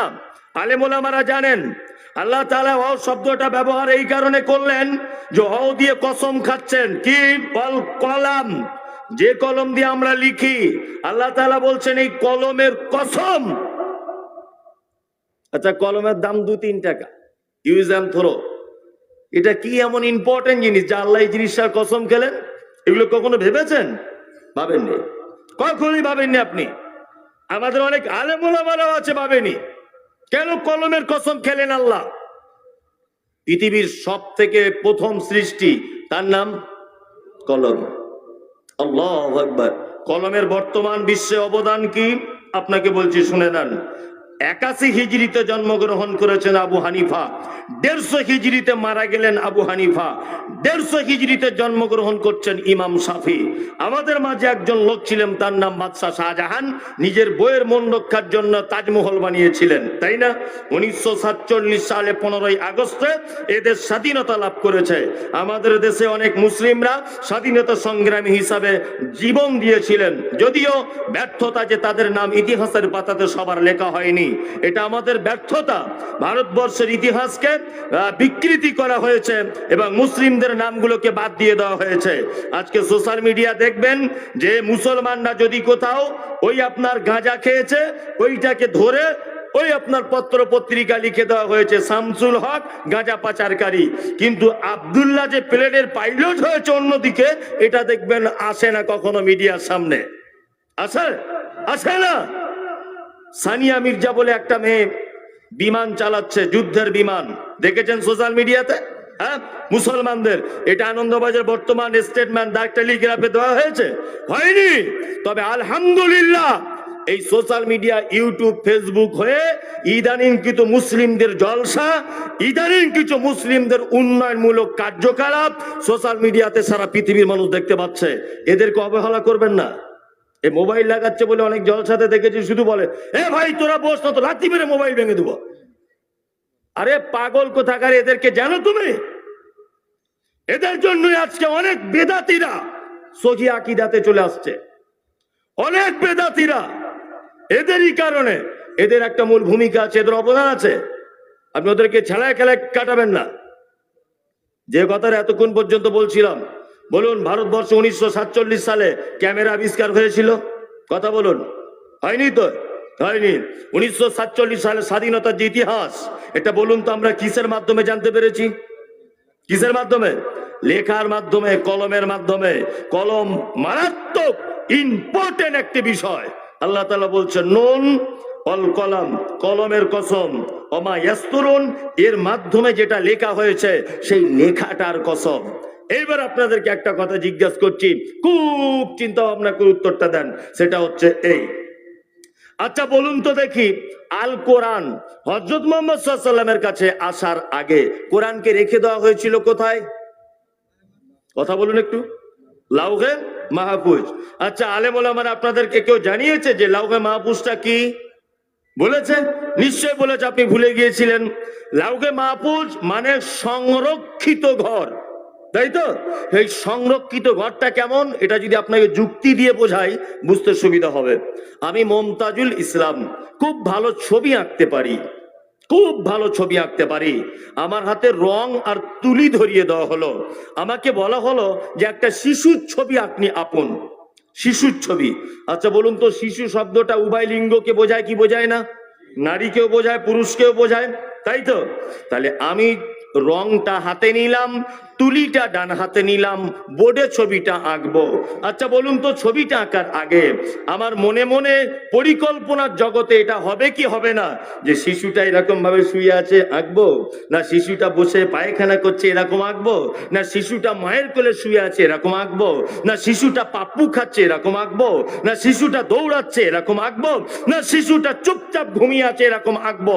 আচ্ছা বলুন তো, রং তুলিটা ধরার আগে আমার পরিকল্পনা অর্থাৎ মনের ভিতরে একটা ছবি অলরেডি আঁকা হবে কি হবে না? হবে কি হবে না? হবে। এইটার নাম হচ্ছে লাউহে মাহফুজ। আল্লাহ তাআলা মানুষ সৃষ্টি করার আগে কিভাবে চলবে, কোথায় জলসা হবে 28 তারিখে মমতাজুল ইসলাম যাবে, ওই মুর্শিদাবাদ জেলার বেলডাঙ্গা এলাকাতে এইটা লিখে রাখা হয়েছে। মমতাজুল ইসলাম গাড়ি থেকে নামবে, ঘরের ভিতরে বসবে, মানুষ ভিড় করবে, খাওয়া দাওয়া নাস্তা পানি কিছুই করবে না, ডাইরেক্ট স্টেজে চলে আসবে। চলো, এইটা পরিকল্পনা করে আল্লাহ যে রেখে দিয়েছিলেন, এটা কোরআন মাজিদের ভিতরে, এবং এইটার নাম হচ্ছে লাউহে মাহফুজ। লাউহে মাহফুজ মানে হচ্ছে পরিকল্পনার ঘর, যেখানে আল্লাহ কি পরিকল্পনা করে সবকিছু সাজিয়ে রেখেছিলেন। এই ঘরটার নাম কি? লাউহে মাহফুজ। এইবার আপনাকে আরেকটা কথা বলে রাখছি। আল্লাহ তাআলা বলছেন, ওমা ইয়াসিরুন মা আনতা বিনিমাতি রাব্বিকা বিমাজনুন। আপনার রবের অনুগ্রহে আপনি পাগল নন। ওই যে প্রথমে বলেছি, মুহাম্মদ সাল্লাল্লাহু আলাইহি সাল্লামকে কি বলা হয়েছিল? পাগল। এইখানে আল্লাহ তার জবাব দিচ্ছেন, মা আনতা বিনিমাতি রাব্বিকা বিমাজনুন। আপনার রবের অনুগ্রহে আপনি পাগল নন। ওয়া ইন্না লাকা লাআজরান গায়রা মামনুন। আল্লাহ তাআলা বলছেন, আপনার জন্য রয়েছে অবশ্যই অশেষ পুরস্কার। ওই যে বেটাগুলো যখন মারা গেল, মুহাম্মদ সাল্লাল্লাহু আলাইহি সাল্লাম বড় চিন্তায় পড়ে গিয়েছিলেন, তাই না? আল্লাহ তাআলা এখানে জবাব দিচ্ছেন, নবী চিন্তার কোনো বিষয় নেই, আপনার জন্য একটা মারাত্মক পুরস্কারের ব্যবস্থা করেছি। বলুন তো দেখি, কিয়ামতের মাঠে মানুষ আধ হাত উপরে, কারোর এক হাত উপরে, মাটি পুড়ে তামা হয়ে যাবে, মানুষ অসহ্য অবস্থায় থাকবে। পবিত্র আল কোরআন বলছে, ইয়াউমা তারাউনাহা তাযহালু কুল্লু মুরজিআতিন আম্মা আরজাআত ওয়া তাযাউ কুল্লু যাতিন হামলিন হামলাহা ওয়া তারান নাসা সুকারা ওয়া মা হুম বিসুকারা। অসুবিধা নেই, আসলে ওরা বসবে না, ওরা দাঁড়ানোরই লোক। এত জায়গা আছে কি চোখে দেখতে পান? এটা বলার কি আছে? ওর যদি অসুবিধা না হয় আমারও অসুবিধা নেই। আমি এইরকম বক্তা, কাউকে ডাকতে পারবো না। এটা তো আমার মেয়ের বিয়ে নয় যে না এলে মান সম্মান চলে যাবে। এলো না, আসবে না, মনে মনে করে নিবেন তার এই জায়গাটা খারাপ, আর কিছু নয়। তার এই জায়গাটা খুব খারাপ, এই জন্য এই মজলিসে বসতে পারছে না। আল্লাহ নবী সাল্লাল্লাহু আলাইহি ওয়াসাল্লামের মাঝখানে একটা হাদিস বলে দিচ্ছি। আল্লাহ নবী বলছেন, কোন মানুষ যদি কোরআনের মজলিসে বসে কোরআনের কথা শ্রবণ করে আর যাওয়ার সময়তে যদি এই কথাটা বলে যায়, সুবহানাকাল্লাহুম্মা ওয়া বিহামদিকা আশহাদু আল্লা ইলাহা ইল্লা আনতা আস্তাগফিরুকা ওয়া আতুবু ইলাইক, এই দুয়াটা বলে যদি বাড়ি চলে যায়, তাহলে ওর এই দিনের এই সরকারি যেমন চিঠিপত্র বা বিশেষ প্রয়োজনীয় কিছু এলে দেখবেন কিছু এই গালা দিয়ে সিল করা থাকে, থাকে না? গালা দিয়ে সিল করা মানে সরকারি, মানে অফিসার পর্যন্ত খুলে দেখতে পারবে না ভিতরে কি আছে। আল্লাহর নবী বলছেন, এইরকম গালা দিয়ে তার নেকিটাকে বন্ধ করে দেওয়া হয়, কখনো তার এই নেকিটা বরবাদ করা হয় না। সুবহানাল্লাহটা কাল কি বলবেন, আজকে যদি টাইম অসুবিধা থাকে, এটা যদি বাংলাদেশ হতো না প্যান্ডেল ভেঙে যেত। কিন্তু আমাদের এমন চরিত্র আহলে হাদিস বলে দাবি করি যে মাঝে সাঝে একটা চমৎকার কথা শুনলে সুবহানাল্লাহ আলহামদুলিল্লাহ বলতে পারি না, বলতে পারি না। আমাদের জবান যেন খুব মানে দামি, যে বার করতেই পারি না। আল্লাহু আকবার। যে কথা বলছিলাম, আল্লাহ তাআলা সূরা হজের ভিতরে বলছেন, কিয়ামতের মাঠ, গর্ভবতী মায়েরা পেটের বাচ্চা তলার দিক দিয়ে নেমে যাবে, বুঝতে পেরে যাবে না। একজন মা তার বাচ্চা পায়ের কাছে এসে বলবে, মা দুধ দাও, দুধ দাও। মা সেদিন বাচ্চাকে দুধ দিতে ভুলে যাবে। এর নাম কিয়ামতের মাঠ। কিয়ামতের মাঠ মানে মানুষকে সেদিন দেখা যাবে মানুষ মাতালের মতো ঘুরছে, আল্লাহর ভাষা হচ্ছে তারা মদ পান করেনি, ওয়ালাকিন্না আযাবাল্লাহি শাদীদ। আমার কঠিন আযাবের ভয়ে মানুষ পাগলের মতো করে ঘুরবে, মাতালের মতো করে। এত কঠিন দিন আসছে, সেদিন বাপ বেটার হবে না, বেটা বাপের হবে না, টাকা পয়সা কিছুই কাজে আসবে না, কোনো ওকালিতি। আপনাকে আমি ঠকাইনি।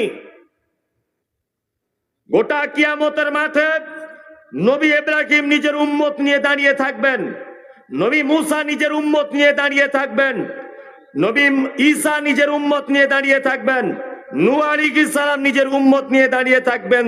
তবে এই মহা বিপদের দিনে গোটা কিয়ামতের মাঠ পানি দাও, পানি দাও, কলিজা ফেটে গেল, পানি দাও। গোটা কিয়ামতের মাঠে কোন নবী পর্যন্ত তার উম্মতকে পানি পান করাতে পারবেন না। মুহাম্মদ রাসূলুল্লাহ সাল্লাল্লাহু আলাইহি ওয়াসাল্লাম, এই ডিপার্টমেন্টের নাম হচ্ছে হাউজে কাউসার। আল্লাহ তাআলা পবিত্র কোরআনে বলেন, ইন্না আতাইনাকাল কাউসার, নবী আপনাকে কাউসার দিয়ে দিয়েছি, ফাসাল্লি লিরাব্বিকা ওয়ানহার, আপনি সালাত আদায় করুন, কুরবানি করুন। ইন্না, নিশ্চয়ই, শানিয়াকা হুয়াল আবতার, যারা আপনাকে বাঁঝা বলছে আমি আল্লাহ তাদের শিকড় কেটে দিব। এইখানে একটা কথা আপনাকে বলে রাখছি। আচ্ছা বলুন তো দেখি, আবু জেহেলের কোন উম্মত আছে? আবু লাহাবের আছে, আব্দুল্লাহ ইবনে উবাইয়ের আছে, উবাই ইবনে সুলুলের আছে। একটাও সারা পৃথিবীতে লোক আপনি দেখাতে পারবেন না যেই লোকটা আবু জেহেলের উম্মাত। অথচ আমাদের নবী মুহাম্মদ সাল্লাল্লাহু আলাইহি ওয়াসাল্লামকে বদনাম দেওয়া হয়েছিল। তোমার বংশের মর্যাদা কি করে হবে, তোমার তাওহীদি মিশন কি করে চলবে, সব তো বন্ধ হয়ে যাবে, তোমার বেটা নেই। আল্লাহ তাআলা অত্র আয়াতে বলেছেন যে নবী, আপনাকে আমি উত্তম পুরস্কারে পুরস্কারিত করব। কোথায় নূপুর শর্মা বাড়ি তার কোথায় জানা নেই, শুধু নবীর ব্যাপারে একটা কথা বলেছেন, মুসলমানরা কাফনের কাপড় মাথায় বেঁধে রাস্তায় নেমে গেছে। নেমে গেছে কি যায়নি? কাফনের কাপড় মাথায় বেঁধে। আপনাদের বেলডাঙ্গা বহরমপুরে রেল অবরোধ করা হয়েছিল, রেলে আগুন লাগিয়ে দেওয়া হয়েছে, বিভিন্ন জায়গাতে রাস্তা অবরোধ করা হয়েছে। মুসলমানরা না খেয়ে দিনের পর দিন কাফনের কাপড় মাথায় বেঁধে তারা রাস্তা অবরোধ করে দিয়েছে। এর নাম হচ্ছে সম্মান, আর এর নাম হচ্ছে ইজ্জত। আল্লাহ তাআলা বলছেন আপনাকে অবশ্যই আমি পুরস্কারে পুরস্কারিত করেছি। আল্লাহু আকবার। তারপর আল্লাহ তাআলা বলছেন, ওয়া ইন্নাকা লাআলা খুলুকিন আযীম। এই যে নবীজিকে বলা হয়েছিল চরিত্রহীন, মনে আছে? আগে বলেছি। আল্লাহ এই কথাটা জবাব দিচ্ছেন, ওয়া ইন্নালাকা লাআজরান গাই। ও আল্লাহ তাআলা বলছেন যে আপনাকে অবশ্যই উত্তম চরিত্রের অধিকারী করেছি। ওয়া ইন্নাকা লাআলা খুলুকিন আযীম, নিশ্চয় আপনি মহান চরিত্রের অধিকারী। এইখানে কয়েকটা দুনিয়াবি কথা বলি, কারো যেন জ্বালা না ধরে যায়। জ্বালা ধরলেও আমার কিছু করারও নাই। আচ্ছা বলুন তো, বর্তমান সমাজে একটা শব্দ ব্যবহার করা হয়, শব্দটার নাম নেতা। বলি না? এ বলছে আমি বিজেপির নেতা, ও বলছে আমি বামফ্রন্টের, ও বলছে আমি তৃণমূলের, ও বলছে আমি অমুকের, ও বলছে আমি পিডিসিআই, ও বলছে আমি অমুকের। নেতা বলছে না? কেউ বলছে আমি কংগ্রেস করি, নেতা বলছে না? নেতা বলছে। আর আমরা মাঝে মধ্যে স্লোগান দিই, মুসলমান স্লোগান দিই আর বলি এবার ভোটে জিতবে কে? আমাদের নেতা অমুক ছাড়া আবার কে? আমার নেতার চরিত্র ফুলের মতো পবিত্র। স্লোগান দিই না? এই তুমি জাতিতে মুসলমান, তুমি যদি এই স্লোগান দাও অবত্তর লোভ দেখানো হচ্ছে। এটা জাতি, আপনি বুঝতে শিখুন। আমি কোন রাজনৈতিক বক্তা নয়, আমি কারোর নাম ধরে বলছি না। আপনি কোন নেতার সার্টিফিকেট এভাবে দিতে যাবেন না। স্বয়ং আল্লাহ সার্টিফিকেট দিচ্ছেন আমাদের নবী মুহাম্মদ সাল্লাল্লাহু আলাইহি ওয়াসাল্লামকে। যারা বসে আছেন মরা মানুষের মতো বসুন। এবার আপনাকে নেতার দুটো একটা চরিত্র সম্পর্কে দেখাই, আপনি অবাক হয়ে যাবেন। হযরত আবু হুরায়রার নাম শুনেছেন? আবু হুরায়রা মারাত্মক সাহাবী। আল্লাহু আকবার। কেউ লড়াচড়া করবে না। এই হাদিসটা শুনুন, যদি আপনার ঈমান থাকে তাহলে এইখান থেকে পানি চলে আসবে, এখান থেকে। যদি না আসে তাহলে আপনার ঈমান কাজ করছে না, এটা ভেবে নেবেন। কেন আল্লাহ তাআলা বলেছেন, কি বলেছেন? যে ইন্নামাল মুমিনুনা আল্লাযীনা ইযা যুকিরাল্লাহু ওয়াজিলাত কুলুবুহুম ওয়া ইযা তুলিয়াত আলাইহিম আয়াতুহু যাদাতুহুম ঈমানাও ওয়া আলা রাব্বিহিম ইয়াতাওয়াক্কালুন। মুমিন তো তারাই যারা পাপ করার সাথে সাথে আমার কথা স্মরণ হয়ে গেলে ভয়ে থর করে কাঁপে, এরা হচ্ছে মোমেন। দুই, আয়াতুহু জাদাতুহুম ঈমানা, আমার নিদর্শনাবলী তাদের সামনে যখন বলা হয়, তার কি হয়? ঈমান বেড়ে যায়, ঈমান বৃদ্ধি পায়। ওই জন্য আমি হাদিসের কয়েকটা ঘটনা আপনাকে বলছি, আপনি মনোযোগ সহকারে শুনুন। নেতা কাকে বলে? আবু হুরাইরা আল্লাহ নবীর সংস্পর্শে ছিলেন মাত্র 4 বছর। কত বছর? 4 বছর। আল্লাহু আকবার। আলেম ওলামারা জানেন, হাদিসের পাতা উল্টাবেন শুধু ওয়ান আবি হুরাইরাতা, তাই না? যত হাদিস মনে হয় সব আবু হুরাইরাই বর্ণনা করেছেন। আসহাবে সুফফাতে থাকতেন। আসহাবে সুফফা মানে যারা ঈমান আনার পরে বাপের সম্পত্তি পায়নি, বিবি বাল বাচ্চা সবাইকে ত্যাগ করে দিয়ে আল্লাহ রসুলের প্রেমে পড়ে ঈমান নিয়ে চলে এসেছিলেন। আল্লাহ নবী মসজিদ নববীর পাশে একটা ছোট্ট রুম করে দিয়েছিলেন, ওইখানে তারা থাকতো। এনাদেরকে বলা হয় আসহাবে সুফফা। আল্লাহু আকবার। হযরত আবু হুরায়রা বলছেন, আমি যখন ঈমান আনলাম, মসজিদে নববীতে থাকতাম, কখনো একদিন খাওয়া হতো, কোনোদিন খাওয়া হতো না। যদি কেউ কোনোদিন খাবার পাঠাতো তাহলে একটু খেতে পারতাম, এমনি দিনে খাওয়া হতো না। আল্লাহু আকবার। অনেক সময় তো আবু হুরায়রা নিজের মুখের কথা দিয়ে বর্ণনা পাওয়া যায় যে আল্লাহ রসুলের মেম্বারের ডান দিকে আমি কখনো লুটিয়ে পড়ে থাকতাম ক্ষুধার জ্বালায়। আল্লাহু আকবার। ঈমানের কাছে সবকিছু হার মেনে যাচ্ছে। দেখুন, আমরা একটু যদি রুজি রোজগারের অভাব হয় হারাম ইনকামে জড়িয়ে যাই না? নিজের স্ত্রীকে নতুন ব্যাগ কিনে দিয়ে বন্ধনের লোনে পাঠিয়ে দিই। আর ঈমান দেখুন কেমন। আল্লাহু আকবার। আবু হুরায়রা বলছেন, একদিন এত খিদে লেগেছে, মেম্বারের সাইড থেকে কোন রকম করে হিঁচড়ে উঠে আমি রাস্তাতে চলে গেলাম। রাস্তাতে গিয়ে এক সাইডে বসে আছি, ধুলো মাখা অবস্থাতে, চেহারাটা একদম মলিন চেহারা, দুঃখী মানুষের যেমন চেহারা হয়। রাস্তাতে বসে আছি। হযরত আবু হুরায়রা খুব লজ্জাশীল মানুষ ছিলেন। উনি যে কারো কাছে খাবার চাইবেন এটা লজ্জার বোধ করছেন। তা উনি ভাবছেন যে কোন একটা কৌশল করা যাক। রাস্তা দিয়ে কোনো মানুষ এলে আমি কোরআনের এই আয়াত সম্পর্কে তাকে জিজ্ঞাসা করব, আর উনি কোরআনের আয়াতের উত্তর দেওয়ার সময় আমার দিকে তাকাবেন। নিশ্চয়ই তিনি বুঝতে পারবেন যে ইনি ক্ষুধার্ত মানুষ, নিশ্চয়ই বিপদে আছেন। বিপদে মানুষ এবং ক্ষুধার্ত মানুষকে বোঝা যায় না? যায়, দেখলে অনেকটা বোঝা যায় যে লোকটা টেনশনে আছে বা ক্ষুধার্ত, বোঝা যায় না? যায়। রাস্তা দিয়ে আসছেন কে? না আবু বকর সিদ্দিক রাদিয়াল্লাহু তাআলা আনহু। আল্লাহু আকবার। আবু হুরায়রা ডাকলেন আবু বকরকে। ডাকার পরে বলছেন, কোরআনের অমুকের আয়াতের ব্যাপারটা একটু বলে দিন না, একটু বলুন। আবু বকর কোরআনের আয়াতটা বলে চলে গেলেন। হযরত আবু হুরায়রা ভাবছেন, তা কাজ তো হলো না, চালাকি করে। তারপরে আসছেন কে? না হযরত ওমর ফারুক রাদিয়াল্লাহু তাআলা আনহু। রাস্তা দিয়ে আসছেন। হযরত আবু হুরায়রা ভাবছেন হয়তো এই মানুষটির কাছে কাজ হবে। তিনি কোরআনের আয়াত আবার জিজ্ঞাসা করলেন। হযরত ওমর কোরআনের আয়াতের জবাব দিলেন, চলে গেলেন। উনি ভাবছেন তাহলে দুজনার কাছে কাজ হলো না। এইবারে রাস্তা দিয়ে আস্তে আস্তে করে আসছেন বিশ্ব নবী মুহাম্মদুর রাসূলুল্লাহ সাল্লাল্লাহু আলাইহি ওয়াসাল্লাম। দয়ার নবী আবু হুরায়রার দিকে তাকিয়ে বুঝতে পারলেন যে লোকটা ক্ষুধার্ত। আল্লাহ রাসূল মুচকি হেসে দিয়ে বলছেন, আবু হুরায়রা অবস্থা এই রকম কেন? আবু হুরায়রা বলছেন, আল্লাহ এবং তার নবী ভালো জানেন।